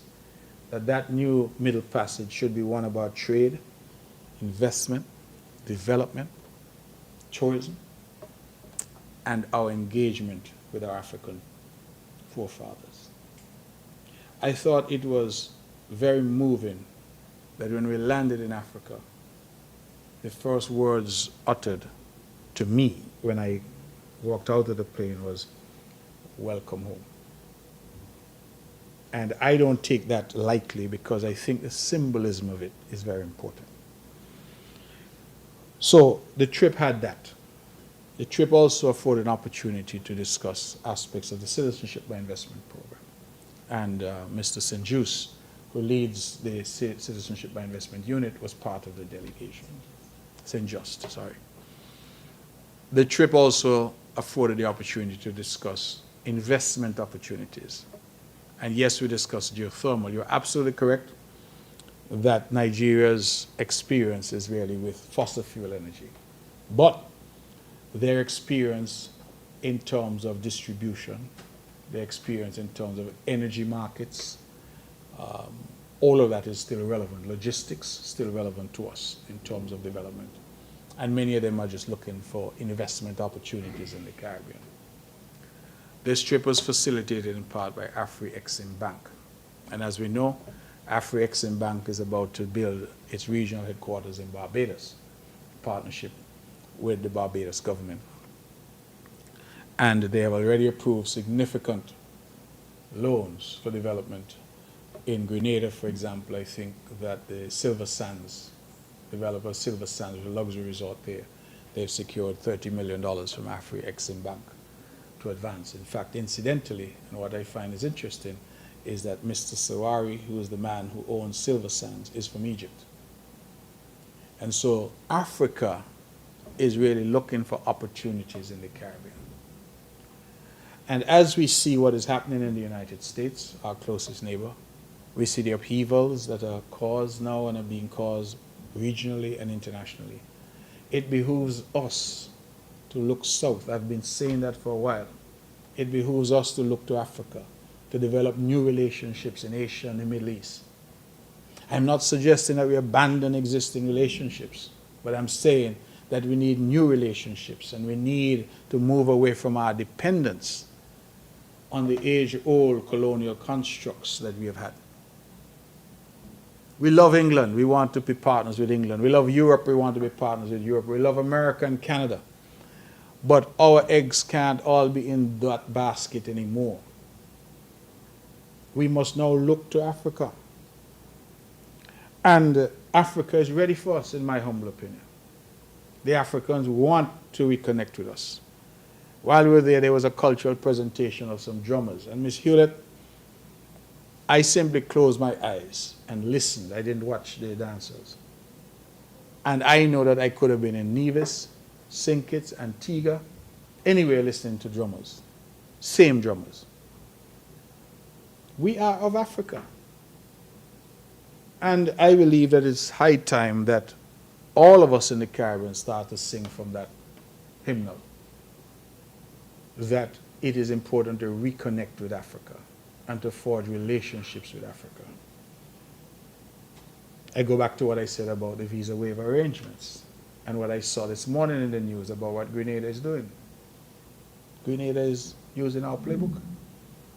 So we now need to re-engage. And I think this is a fresh start, a good start. How can Nevis benefit? I think we can benefit from tourism. We can benefit in terms of investment from Africa. We had conversation while we were there about, Africa has a booming, Nigeria in particular, a booming film industry, what they call Nollywood, I think they call it. They're constantly looking for new locations where they can film. Nevis is talking about trying to develop a film industry. So there are opportunities and synergies. But I started out by really inviting them to come and see us and saying to them that once they can come and see, and especially so many of our citizens who are there, but many who have said they've never visited. So to invite them to come and see. And that is for that reason. In fact, I spoke to Mr. St. Just while I was there, and I said to him that I have been publicly advocating in and out of government for some time that we have to develop a bespoke concierge type unit, which is an adjunct to the citizenship by investment unit, but which job is to use the database that we have. This constant effort that is being expended to get new citizens. I'm not saying that we stop doing that, but how are we leveraging our existing citizens? Because more and more we are seeing people who have St. Nevis citizenship but have never been here. The whole family. I've told the story 100 times of a family from Yemen. They say it's the top 5 wealthiest families in Yemen, and the man told me he had either 43 or 46 members of his family held St. Nevis passports. None had ever come here. In fact, the sheikh asked me, is it a real place? We're losing out because we keep looking for the next applicant and not realizing that the existing pool, let us say that pool is 50,000 people. Just let us say, if we had a system where we send out regular newsletters, regular updates, these are the investment opportunities. Music festival is coming, carnival is coming. The hospital needs equipment. We're asking people to donate. One of the Nigerian chaps told me that he owns a unit in St. Nevis, but he has never come. So how do you get them to come? How do you get them to come home to invest? When they come and they bought a little unit or they invested in a sustainable growth fund and paid their $200,000 or $250,000 and they now come. But these are multi-millionaires, high net worth individuals. So they may have come in at the low end, but when they come and they see it and they like it, they say, oh, they can offer business development, they can invest, they can do a number of things. So I say all that to say that I'm hopeful that that idea, which has been floated for so long, about developing this concierge unit, so to speak, as an adjunct to the CIU, which purpose is to leverage our existing citizens and do exactly what we're in Nigeria doing, engaging with people. Tell them to come because we need their expertise, their assistance, and their development. So I think that Nevis can benefit in terms of tourism. One of the areas, tourism, film, more citizenship by investment, certainly expertise in terms of energy, broadly speaking. And one of the areas that was also discussed was agriculture, because Nigeria, of course, with 250 million people, they have a lot of mouths to feed. And they were saying that while they're trying to develop their agriculture, they're also looking. So they were asking questions like, can the Caribbean produce certain products to sell to them? And vice versa. So there's an opportunity for trade. And with countries the size of Nigeria, you're talking about billions of dollars in trade in terms of agricultural products. So there are some definite opportunities there. You asked about the publications, the fact that Nevis was getting quite a bit of global attention. And I am ecstatic because the world has taken notice in terms of what we're trying to do on this little island. We now become the island that can, the little island that can. We can lead the way, we can show the way, and I believe that's what we're doing. We have our share of naysayers at home, but I believe that the majority of right-thinking, sane individuals can see the vision and see what is it what we're doing here on the island of Nevis. And the world is taking notice. The benefit of that, for me, is investment. Because when reputable publications, global publications, are falling into the hands of people who are looking for the next place to invest. Just Saturday evening, after the swim, I was in a company and I marveled. I said to someone else who was there, I said, under this little tent, it was a private function, there were, I think, 5 or 6 billionaires, all of whom had come with their families for the swim, but one of whom is connected to St. Kitts and Nevis by birth, by lineage, and he had brought his friends. like-minded friends to come. And I'm there sitting, listening, and having a conversation, and they're dropping names like Jeff Bezos. These are all the people who they hang out with. And they were leaving to go to Guyana because they're all investing in a significant way in Guyana, because Guyana's oil has been attracting a lot of attention. But I reflected, this is what we can look like in terms of investment. Because as I spoke to those in attendance, these high net worth individuals and their families, the refrain that kept coming back is that this is such a special island. That the island of Nevis is a special place. That there's a need to protect it, but there are also here opportunities that abound. And I feel that our people need to get on board. We have a tendency at the local level to just call down each other. In fact, we call down Nevis. We say Nevis is the worst place in the world.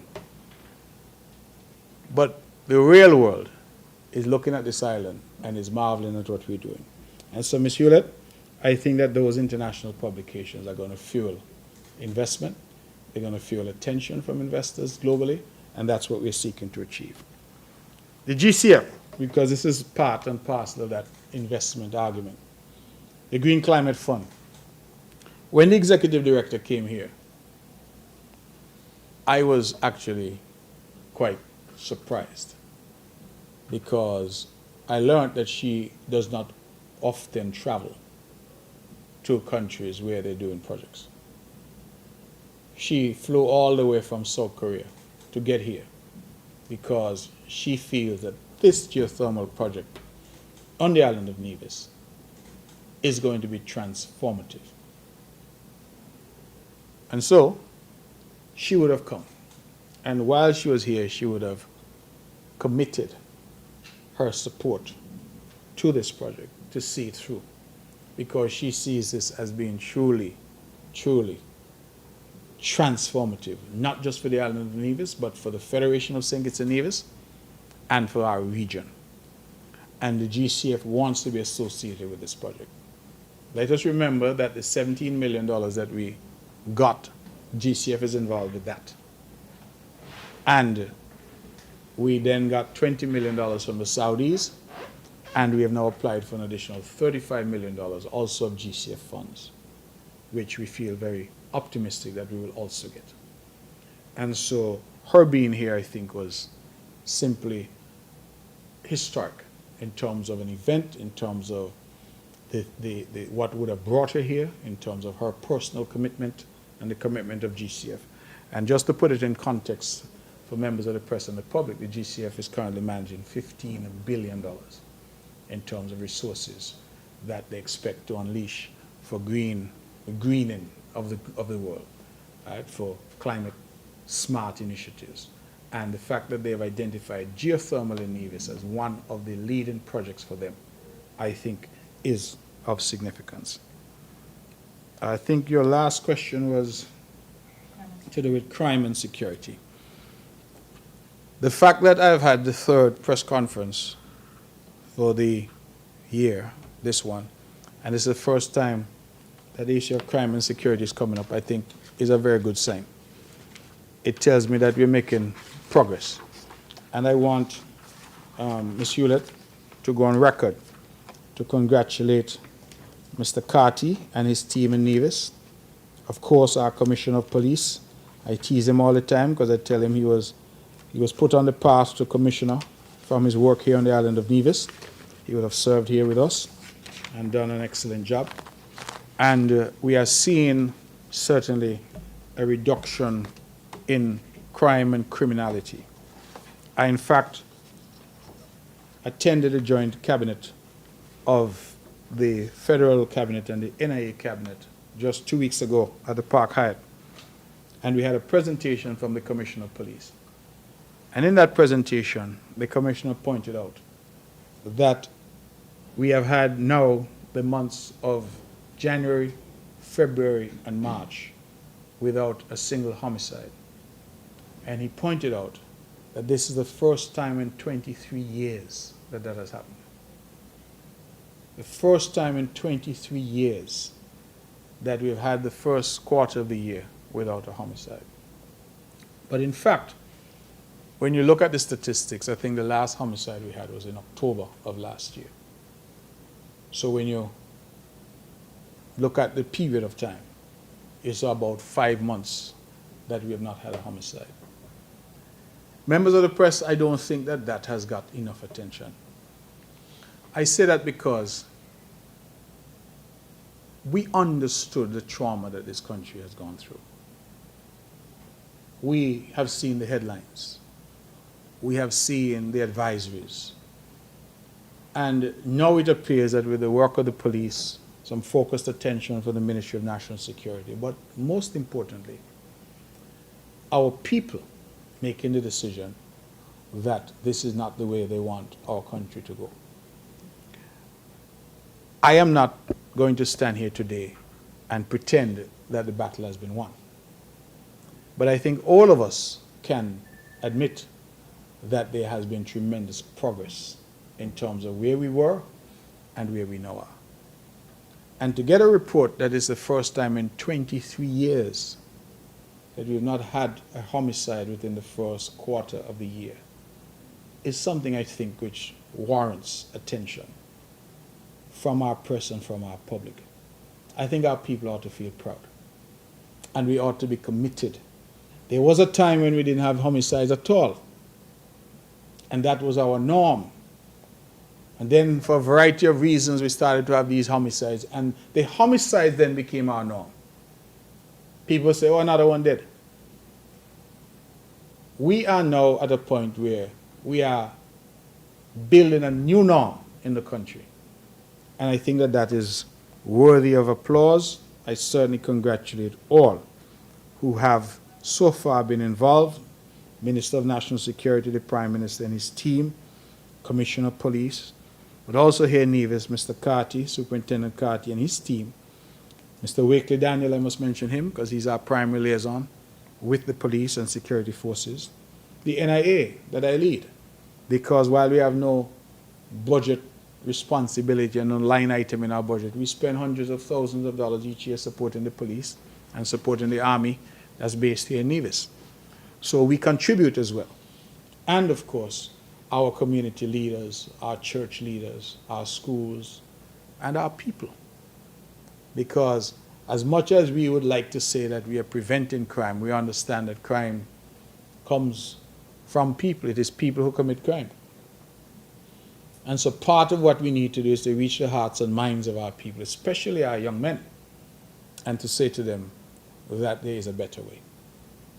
And so we find that that has really improved, Ms. Hewlett, and I'm very grateful to that. I will say that when I looked at the statistics, I was a little alarmed because in Nevis, we were seeing a spike in what they call, what is the word, larceny, right? And I wondered, well, how come Nevis was seeing such a spike? Division C, for example, was much higher than Division B in St. Kitts. And I'm told that a lot of that was really a result of some activities in the Gingerland area, where it is said that, you know, school children were taking stuff from the supermarkets, etc., pilfering small stuff. They had a report of somebody stealing flower pots, apparently, because they wanted to grow marijuana, so they stole the flower pots. But what I would call, I mean, I'm not trying to diminish any crime, but what the authorities refer to as petty crime. So these are little matters that even though, because everyone is recorded. So if I went into Best Buy in Gingerland and I took up 3 different things, I think it's recorded as 3 different, it's not one larceny. You get 3 for that one act.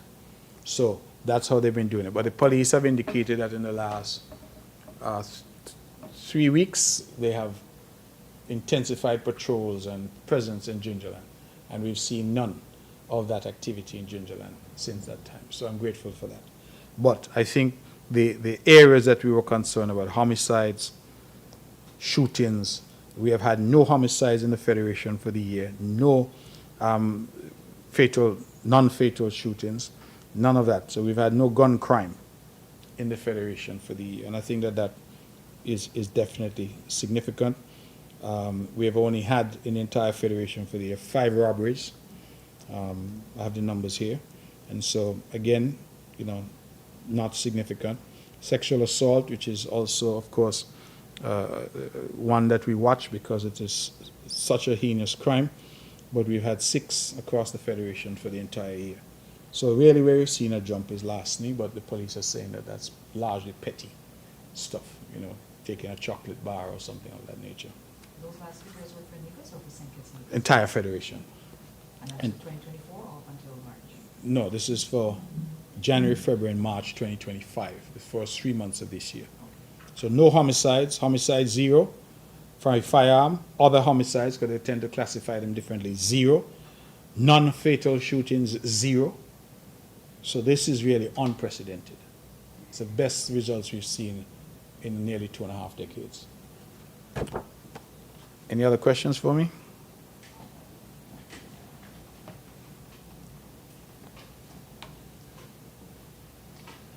Good morning. Good morning. Glenn Bart from SKN Newsline. Mr. Premier, change is often very difficult, very challenging, and sometimes our people, our citizens want to give up and say, well, that's how it is, we can't do any different, we can't do any better. But sometimes change also needs a catalyst. And perhaps the Trump administration has provided that catalyst for us to really move and stop talking. I am kind of pleased to see that we are reaching out to our brothers and sisters on the African continent. But there are also opportunities much closer in terms of South America, Central America. We have talked a lot about diversifying our tourism,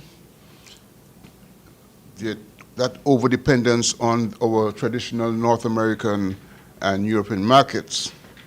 And I believe that the time has come now to really put thoughts into actions. But those changes require systematic outreach. It involves our education development, language, and a host of other things. So I need to know now what will be the priority areas that will be required for us to make that transition from our traditional market orientation to Africa, to Central America, and to South America. What will be the priorities that will be required to make those changes? Now, I also want to look at the geothermal project again. I remember sometime last year, maybe it could be even earlier, there was talk about the need for the change in the tendering because of some issues. But you also talked about the need to provide a specialized road from the port to the site to create, because of the specialized equipment that will be coming in. What kind of cost? Because has that cost now been changed from what it was? 3 years on, has that cost escalated? The other thing is long-term development for small island developing states. Again, with a lot of challenges in place.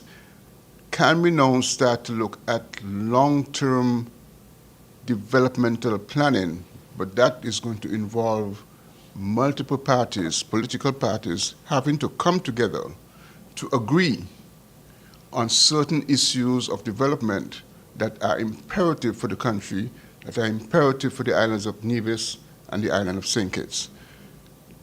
Can you see that working? Are we mature enough for it to work? And what would it cost? What would we need to do in order to achieve that? That's what I'm asking. Thank you. Mr. Bart, let me start where you left off.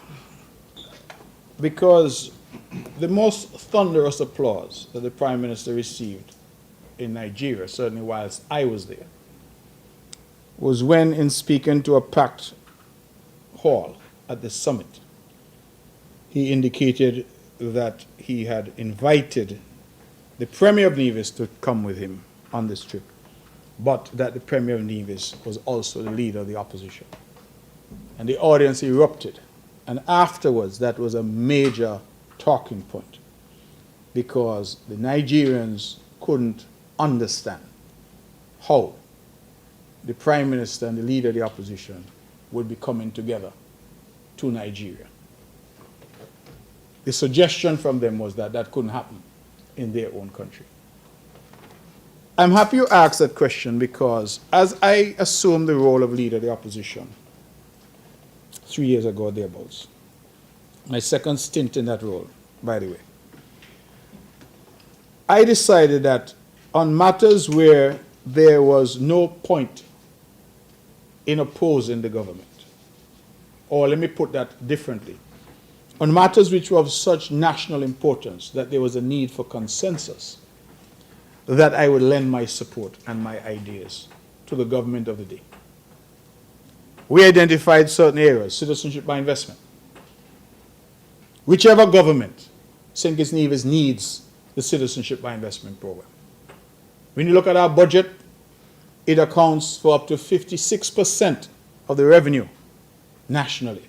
And in the case of Nevis, just over 30% of the revenue in Nevis. It is significant.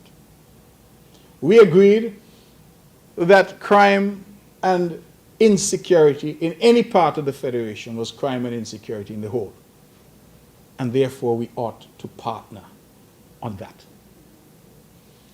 We agreed on geothermal, because many people may not appreciate that it is a lack of political will at the national level that has prevented this project from proceeding for many, many years.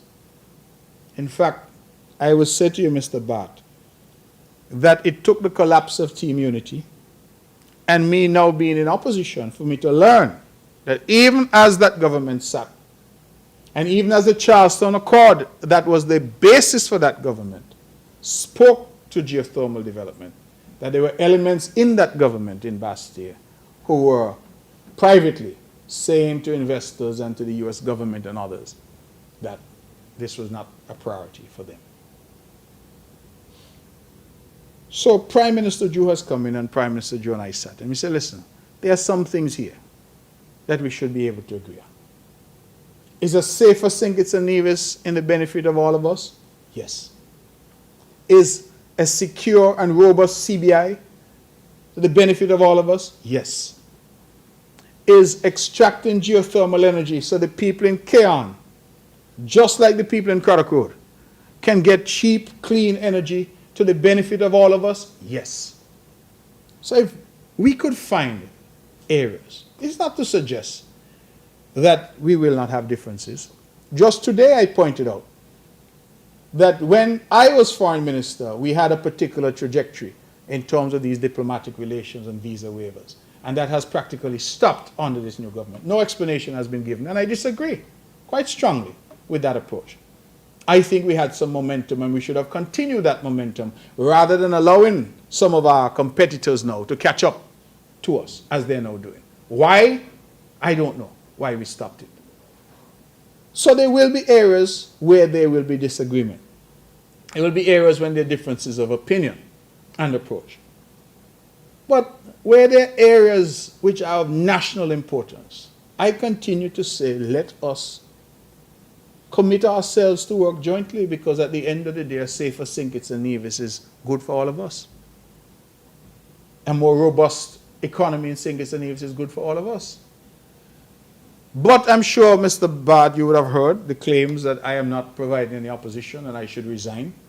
And because the idea of opposition in our country is for you to cuss somebody. And if you're not cussing, and if you're not so opposed that you can't even sit down in the same room and engage. Just this morning a thought came to me, and I put it out on social media. I said, we have an opposition in Nevis And every day on every program, on every medium, they cuss me, the Premier of Nevis. Now that might be entertaining for some, but how does it advance the island?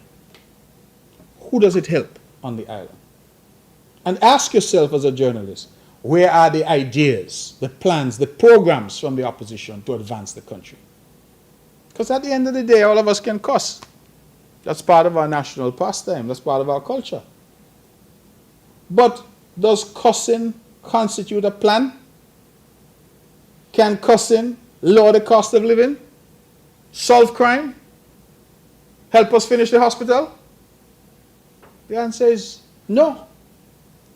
And we keep asking, listen, we had an election here in Nevis in 2022, a local election. And it's the first election in modern memory where a political party in Nevis ran and did not publish a manifesto. Put differently, they did not express one single plan, program, or policy that they would implement if elected. First time.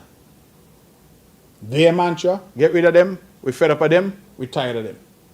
Again, all of those are catchy. But is get rid of them a plan for Nevis?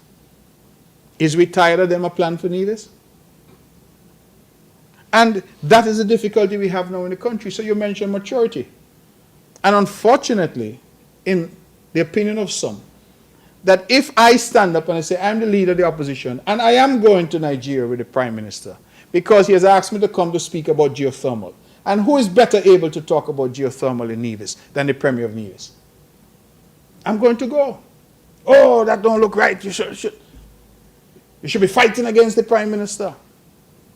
But I'm going to fight against the Prime Minister when geothermal is going to be a benefit to the people of Nevis and the people of St. Kitts and of potential benefit to our neighbors. It is ludicrous, the approach. So the question you ask is an important question. Are we 42 years on as an independent nation ever going to get to a level of maturity where we can disagree where necessary, but we can also agree where necessary on matters that are of national significance? And that, for me, is an important question. I am trying to do my part. And I have said from this rostrum and in other places that Prime Minister Drew has extended a hand and he has said, let us work together where possible. I am on the other side to him. We are not in the same bed politically. But on some of these issues, and I've identified a few, there is no point in working against a government that is trying to solve crime. There is no point in working against a government that is saying, let us work together to bring renewable energy, cheap energy to our people. Well, if I were to fight against that, it means that I'm content to see this single mother in Jessups pay high electricity prices. I'm content to have the suppliers of diesel threaten to shut us off if we don't pay for their diesel. I'm content to pay $3 and $4 million a month for diesel. I'm content whenever there's war in the Middle East or wherever in any oil-producing country to have the cost of living like a yo-yo here, no control over it because all of these exogenous factors. Well, what kind of leader would be content with that when there's an opportunity through collaboration to make things happen? At the end of the day, I am not relevant to this equation, Mr. Barr. Somebody else will be here in time, standing at this podium. What I want to convey to our people is we are trying to build a new St. Kitts and Nevis. We're trying to create a new environment where ideas can contend. Good ideas, bad ideas, they can contend. And then we as a people can be richer and better off because of it. This constant cussing, and I've done my share. I didn't arrive at this position overnight. I have done my share. So I am not saying that I have not in my own way contributed to the culture, but I am now saying at my age and stage, it is time for us now to see where there's room for collaboration and engagement, because we ought ultimately to be guided by one thing and one thing only, the betterment of our country. That's it. And so that is where I am, and I hope, Mr. Bart, that persons hearing your questions and out there in the political wilderness, some of them, will say, listen, it makes better sense for us to lend our ideas, lend our skills, if we see Mr. Brantley as the Premier and his team want to build a road going through Craddock Road, and we said, no, Mr. Brantley, that's not going to work. When the water comes down off the mountain, that road is going to wash out. Isn't it better to put it through Ramsbury? That's what we need in the country. It seems to me like some will say, secretly say, oh, let it build it in Craddock Road and let it wash out, because then we have something to talk about. Rather than seeing, well, when it gets washed out, who has to pay for that? What about the people of Craddock Road, and how is that impacting them? And that's what I'm talking about. We saw it, you know, Mr. Bart, I don't want to belabor it, but we saw it during the COVID pandemic. In the COVID pandemic, at the height of the pandemic, I asked for a meeting with the Honorable Cleon Stapleton Simmons, who at the time was the sole opposition representative in the parliament in Nevis. And Mrs. Stapleton Simmons brought with her the new leader of NRP, Dr. Janice Daniel Hodge. And I, as a Premier of Nevis, begged them, could we partner on this issue about vaccines so that our people can be safe? That was the available information we had at the time. Can we partner? Can you help us, the government? As the opposition, it would be so powerful for us to join hands and say, on this fight against COVID, there is no distance between us. We are together. And they wrote me a letter and said no. They wrote a letter and said no, they will not participate or cooperate with the government on this matter. So, there are elements within all the political parties, there's some in mine as well, who are saying, don't talk to these people and don't engage in that. But what are you going to achieve if you do not engage? What? We need to engage. We need to treat each other with respect. We understand we will not always agree. Even husband and wife, Mr. Bart, don't always agree. So we understand that we will not always agree. But we don't need to be always disagreeable. And that is a simple point that I'm seeking to make. The geothermal project, we have had no real indication of any significant escalation in cost. I think the pricing models that we saw are the same within range that we are working with. You're right, the tendering process had failed, and we have resubmitted. And I'm told that the new tenders, which should have been open at the end of February, they gave an extension until the 5th of May. That will be the new date. So we expect that that will be the case. And we know that we will have, based on what I've heard, some bids coming in, because some companies are quite keen to bid. Priority areas for St. Kitts and Nevis. I am so happy that you mentioned South and Central America, because you're right. We need to develop closer ties to South and Central America as well. And in many instances, they are closer to us than some of the other countries in the Middle East and even in Africa. You asked what are our priority areas. I think our priority areas should be trade. Trade requires transportation. And it is a matter of great regret that we have no direct transportation links between Africa and the Caribbean, or between South and Central America and the Caribbean. All that we do here, again, is routed through Miami and then comes down to us.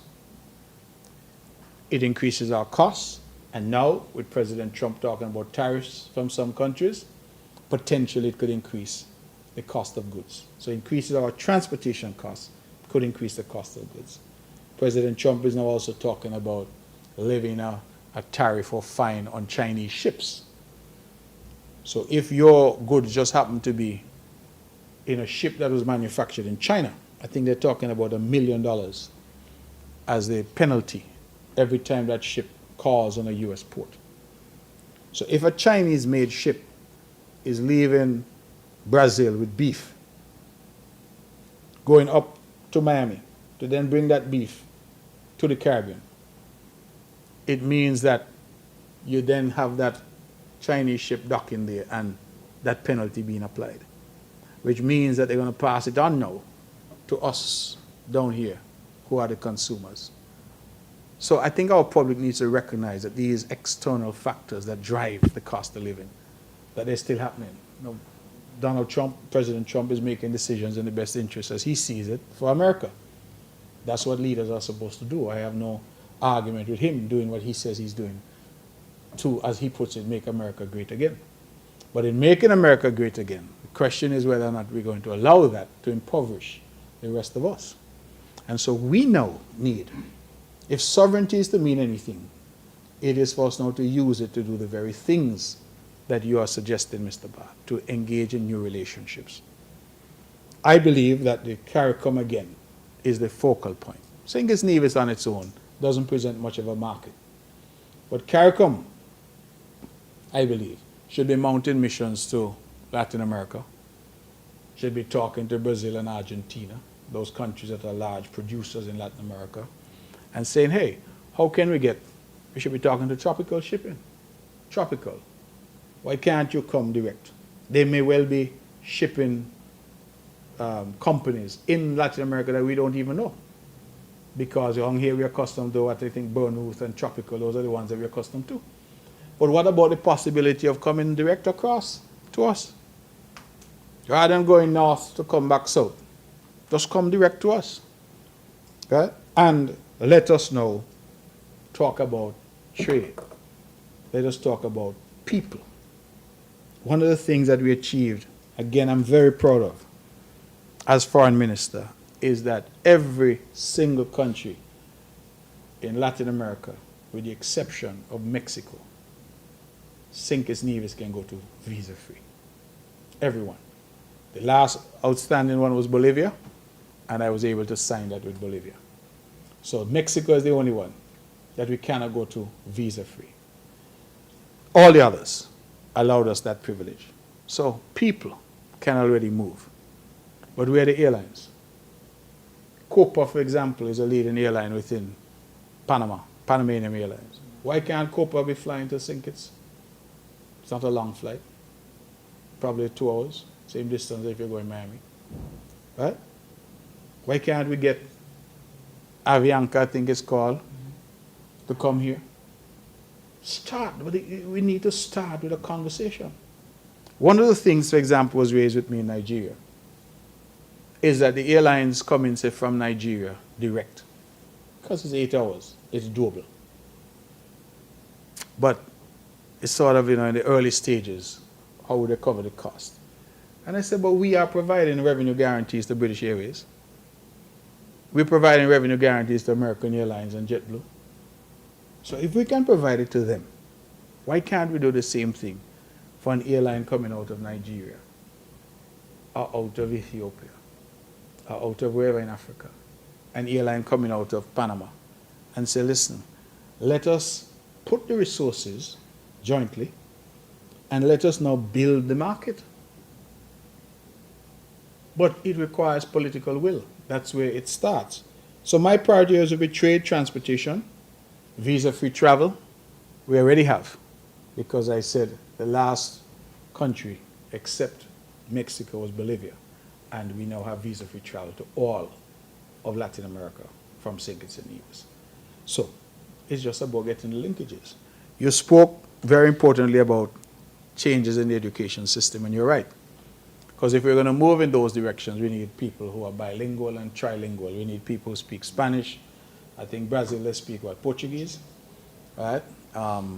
We need people. But in this day and age, it's about, I think that's even secondary. That will come. I don't know that that's a priority, because I see people now with their phone having full conversations in foreign languages, because the man just talking to his phone in English, and the phone says whatever in Portuguese to the person. So there are apps now that will help us. I'm not disagreeing with you, I think, over time. But what we need to move with alacrity is to set up the systems. Go to Latin America, talk to them about transportation. Like Rams and Value Mart and all of them, go and find out what kind of food you all have available here. And rather than sending it up north, to send it back to us, send it directly to us. Right? That's what we need to do, and it's not impossible. So the same kind of delegation I think the Prime Minister led to Africa, lead a similar delegation, visit a couple of the big manufacturing countries in Latin America, visit some of the shipping countries, sit down with Tropical. Can you set up a base? and start to run product directly to us from Latin America, from Central America, right? Milk, beef, chicken, all of those things are very available, right? Can we do that? And I think that that's where we start. So you're right. I think President Trump's presidency will provide a catalyst. I think that's the word you use, and will force us to adapt and to do things in a different way.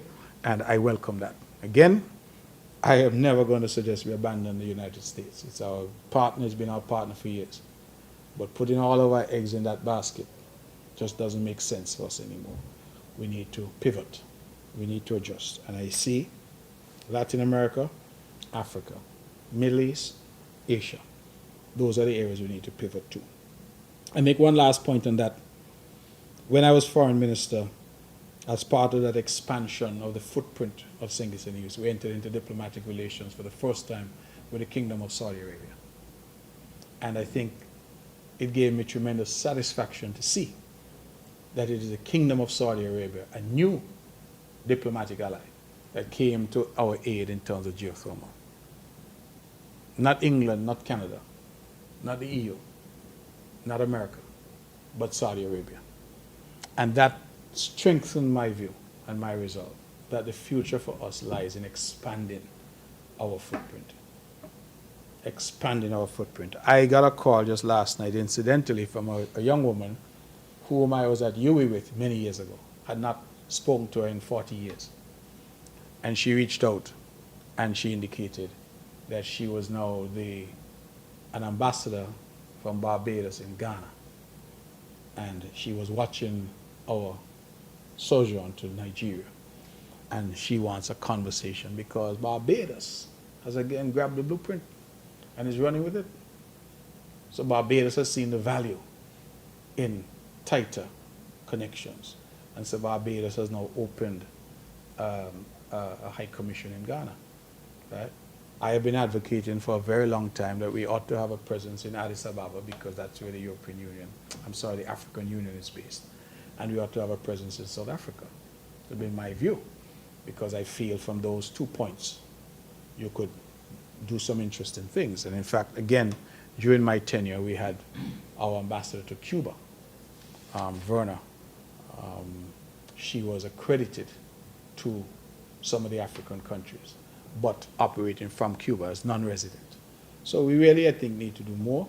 And in the context of CARICOM, or even if you want to reduce it to the OECS, we can do some of these things together. So St. Kitts Nevis doesn't have to have its own embassy in Addis Ababa. We can have an OECS just as we do in Brussels and as we used to do in Canada. We could have an OECS embassy in Addis Ababa, an OECS embassy in South Africa. These are options, but as I said, Mr. Bart, it needs a political will, and we need to see the value in it. And it's sad to say that we may be forced to go in that direction, because I don't think it should require force. It should require foresight. It should require thoughtfulness. But I believe that's the direction that we have to head into. Yes? LK Hewlett, Department of Information again. As you spoke about collaboration with the federal government and the decision to agree and disagree where necessary, how do we stand on the issue of fair share at this point? Also, in terms of geothermal, while the financing, I think, is for the drilling phase, how does the government stand in terms of getting financing for building out the plant and running leads to St. Kitts and to other neighboring islands? Also, we have some questions from LaShawn Dixon from The Observer. He says, have you received any early interest or commitments from diaspora investors since launching the National Diaspora Investment Policy? What specific steps has the NIA taken to ensure a smooth, efficient process for diaspora members looking to invest in Nevis? And how will the government plan to track and measure the success of this initiative in driving economic growth? And those last three, I think, were from LaShawn Dixon from The Observer. Thank you. Let me start then with Mr. Dixon from The Observer. Mr. Dixon, I don't have any hard data yet in terms of the impact of that policy. What I can tell you in terms of our framework We are setting up an office. I gave instructions that that be done. That office will be headed by a very talented young public servant, somebody already in the system. And the idea would be to use that office as a one-stop shop for diaspora affairs and diaspora investment.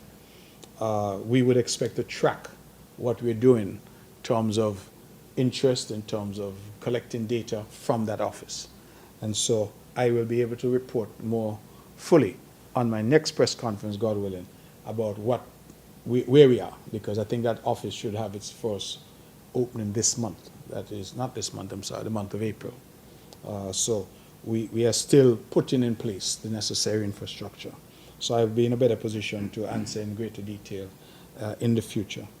Geothermal, the plant, the idea really, Ms. Hewlett, was to get the funding for the drilling, and then whilst we are undertaking the drilling, we then move now to the possibility, Ms. Hewlett, the possibility of doing more in terms of the funding now on the plant.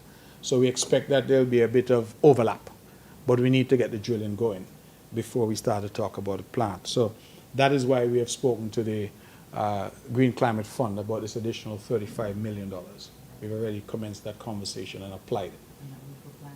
So would be part of that project. So it would be the plant, but it also would be the upgrades that are necessary, because we also have to upgrade our distribution network and the connectivity with SYNCITS. So all of those are part of it. Remember that this project is being built out in phases because of the cost. So at various phases, we will come back and we will report.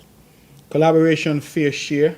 I'm not sure how I forgot to mention that, but I can report that the federal government has made available the report from the World Bank. That report has now been made available to me, and that report therefore will be made available to the cabinet in Nevis for their evaluation of it. I was asked by the Honorable Prime Minister if I could hold on any public comments about it for now, because they're still going through their own evaluation on SYNCITS, and we have to do our evaluation here on Nevis. But I can state that the report is now in our hands. Remember the last time I said that the report had come, but we had not yet seen it. So the report is now in our hands, and I certainly have reviewed it, and my colleagues will have an opportunity to review it at the cabinet level here in Nevis as well. So I'm hopeful that as we go forward, I'll be able to come back and report in a more fulsome way. We would expect that when we reach some consensus, that it will be some kind of joint statement to that effect. So this is the first time again that we've seen this type of effort, and we finally have a report, and we will assess that report and come back in due course in terms of what the proposals are in relation to fair share. But there has been some movement in a positive direction. Anything further for me, Mr. Bart? Just a quick thing. I've been asked on behalf of a vendor from the Culturama 50 arrangement, can you give an update with regards to payment to vendors coming out of that event? Yes, I can give an update. I expect that vendors will be paid out very shortly. We had some cash flow issues, but we are confident that we're in a position. We have been paying vendors, but we have not paid off all the vendors. What we've been doing is incremental payments. So some people are owed 50,000 and may have got 10, 15, as the case may be. But we hope to be in a position to pay off everybody. I would say I'd hope to be able to do it this month. This month is now over, but certainly within the month, that everybody should be paid off completely. But as we currently stand, I believe I can say confidently that all who are owed for Culturama 50 have received some payment, although they have not received full payment. Some have received full payment, smaller vendors, for example. Some of the bigger vendors have not yet received full payment, but I can undertake that they will have full payment very shortly. As I said, I hope for the end of this month, but I'm hoping that by next month they'll be fully paid out. In the meantime, though, we'll continue to make the incremental payments that we have been making, so that people are not locked out entirely out of what sums they're owed. But we certainly hope to be in a position to make full payment within, I said it in the next month, but I would think within the next 2 weeks.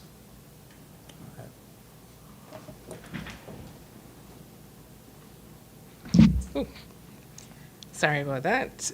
Ms. Budgin once more, and I have just 3 more questions. Mr. Premier, can you provide an update on the Charlestown Police Station? Also, can you address the claims that the NIA is owing money to the owner of where the station currently is housed? Has the government been paying its electricity bill to NEVLEC? If not, why? And as Minister of Finance, thus far for 2025, how are we doing with regards to our finances and debt management? That's it. Thank you. I think that's 4. You said 3. All right. Ms. Budgeon, at Charleston Police Station, I regret that I'm not in a position to give an update because it's a federal project. It's being managed through the federal government. And the last update I had is quite dated, so I wouldn't want to offer that. They had some delays because they'd indicated that because it's an old building, whenever they went to do something else would pop up that needed to be done, and that led to some delays. I'm told that they're now painting, right, which is usually a good sign that they're coming to some closure, that the finishing touches are being done, but I cannot tell you exactly when this project will be completed, but I will commit that I will get an update so that I can provide that to you. Reports that the NIA owes money to the current landlord, I think, where the police station is hosted. It again demonstrates how propaganda can get into the mainstream media, because the NIA never rented a building from anyone. Police is a federal responsibility. So it is the federal government that would have rented premises to host the police, not the NIA. So if there are any monies owed for rent, it has nothing to do with the NIA. But I have checked, and I am told that the wild allegations that we saw are untrue. Commissioner said nothing goes so. So again, this is fake news. People just come up with something, and I saw something on Facebook, but I've grown tired of responding to nonsense, to be honest with you. You know, I mean, I don't think that I should condescend to answer some of these obviously fake statements that are put out as breaking news. Every morning is some breaking news. And I saw some people lambasting the NIA and saying we're irresponsible, we're not paying our rent. And the NIA never rented any place. The NIA is not responsible for paying any rent for the housing of the police. All right? That's not our thing. We have done it in the past when it was a bad situation, for example, in Newcastle. We had removed the police from where they were in a terrible situation. We had decided to rent a place for the police. But in this scenario, the federal government, Ministry of National Security, is undertaking repairs at the Charleston Police Station, and the Ministry of National Security has moved the police to a new location. It has nothing to do with the NIA. So the NIA has no contract, no lease, no arrangement with the owners of that premises. And as I said, if rents are due, they're not due from us. But I'm told by the commissioner that, well, through the commissioner, because I didn't speak to him directly, but I had the inquiry made of him, that the story is false. So I put that to one side. Have we been paying our bill to NEVLEC? The short answer is yes. But what we have done with NEVLEC is we have an arrangement where we pay a fixed sum every month. So I think that sum, based on the last numbers I saw, is $500,000 a month that we pay. I will tell you that the NIA had significant arrears at NEVLEC. Arrears running to tens of millions of dollars that we met. And so this is the first time that we've made an arrangement where every month we hope to be able to pay a fixed amount, because NEVLEC obviously needs some certainty in terms of its revenue. So I believe that amount is $500,000. And I think we're paying it because usually if it's late, NEVLEC will call me. So they haven't called, so I assume that it's being paid. Debt management and financing, I've not had a report. In fact, I normally get that report quarterly. It has not yet come. This is just the end of the quarter. But I have not had any concerns raised by our team at finance. I know in terms of tourism, our numbers are up, as I reported this morning, 13%. We'll have to check to see what the other sectors are doing in terms of performance. What I will also say is that in terms of financial services, as you would be aware, we took a decision to raise the fees that are payable by companies operating in that space. So for registrations, for apostilles, for various certificates of registration, etc., there have been nominal increases, and those increases go into effect on the 1st of April. So we would anticipate that there be some increased revenue from that as well, from financial services. But I do not yet have that report, but I make the commitment that when I get it, I will come here and report to you. So in the next go-around, we should have a quarterly report as to where we are. We normally do it in, how would you say, after the quarter. They will look back and give me an assessment of what we did in the quarter and whether or not we're meeting the targets that we would have set to determine whether we're on track in terms of our budget or not. So I'll come back to you on that one. Anything further for me? Okay, ladies and gentlemen, thank you very much. I am, again, apologetic that the press conference was delayed, but I'm still happy that we got it done in the month of March. So thank you. Thank you, Stuart and NTV, for always being here. I do appreciate it. And thank you to Von Radio for broadcasting this. And I believe it's broadcast in Sinkis as well on Freedom FM. So I'm grateful for that. Mr. Bart, thanks for making the trek over. Always good to see you. Thank you, Ms. Hewlett, for always being here. And thank you, Ms. Budgeon. So I look forward to this engagement. And, of course, thanks to the other journalists who don't come but send their questions to journalists who are here. This engagement is an important engagement in terms of just allowing the press to ask the questions and to clarify issues, some of which are in the public domain and some of which are simply not true. Good example being the rent that we are supposedly owing. So I'm happy to clear those things up and hope that we'll move forward. Thank you, ladies and gentlemen.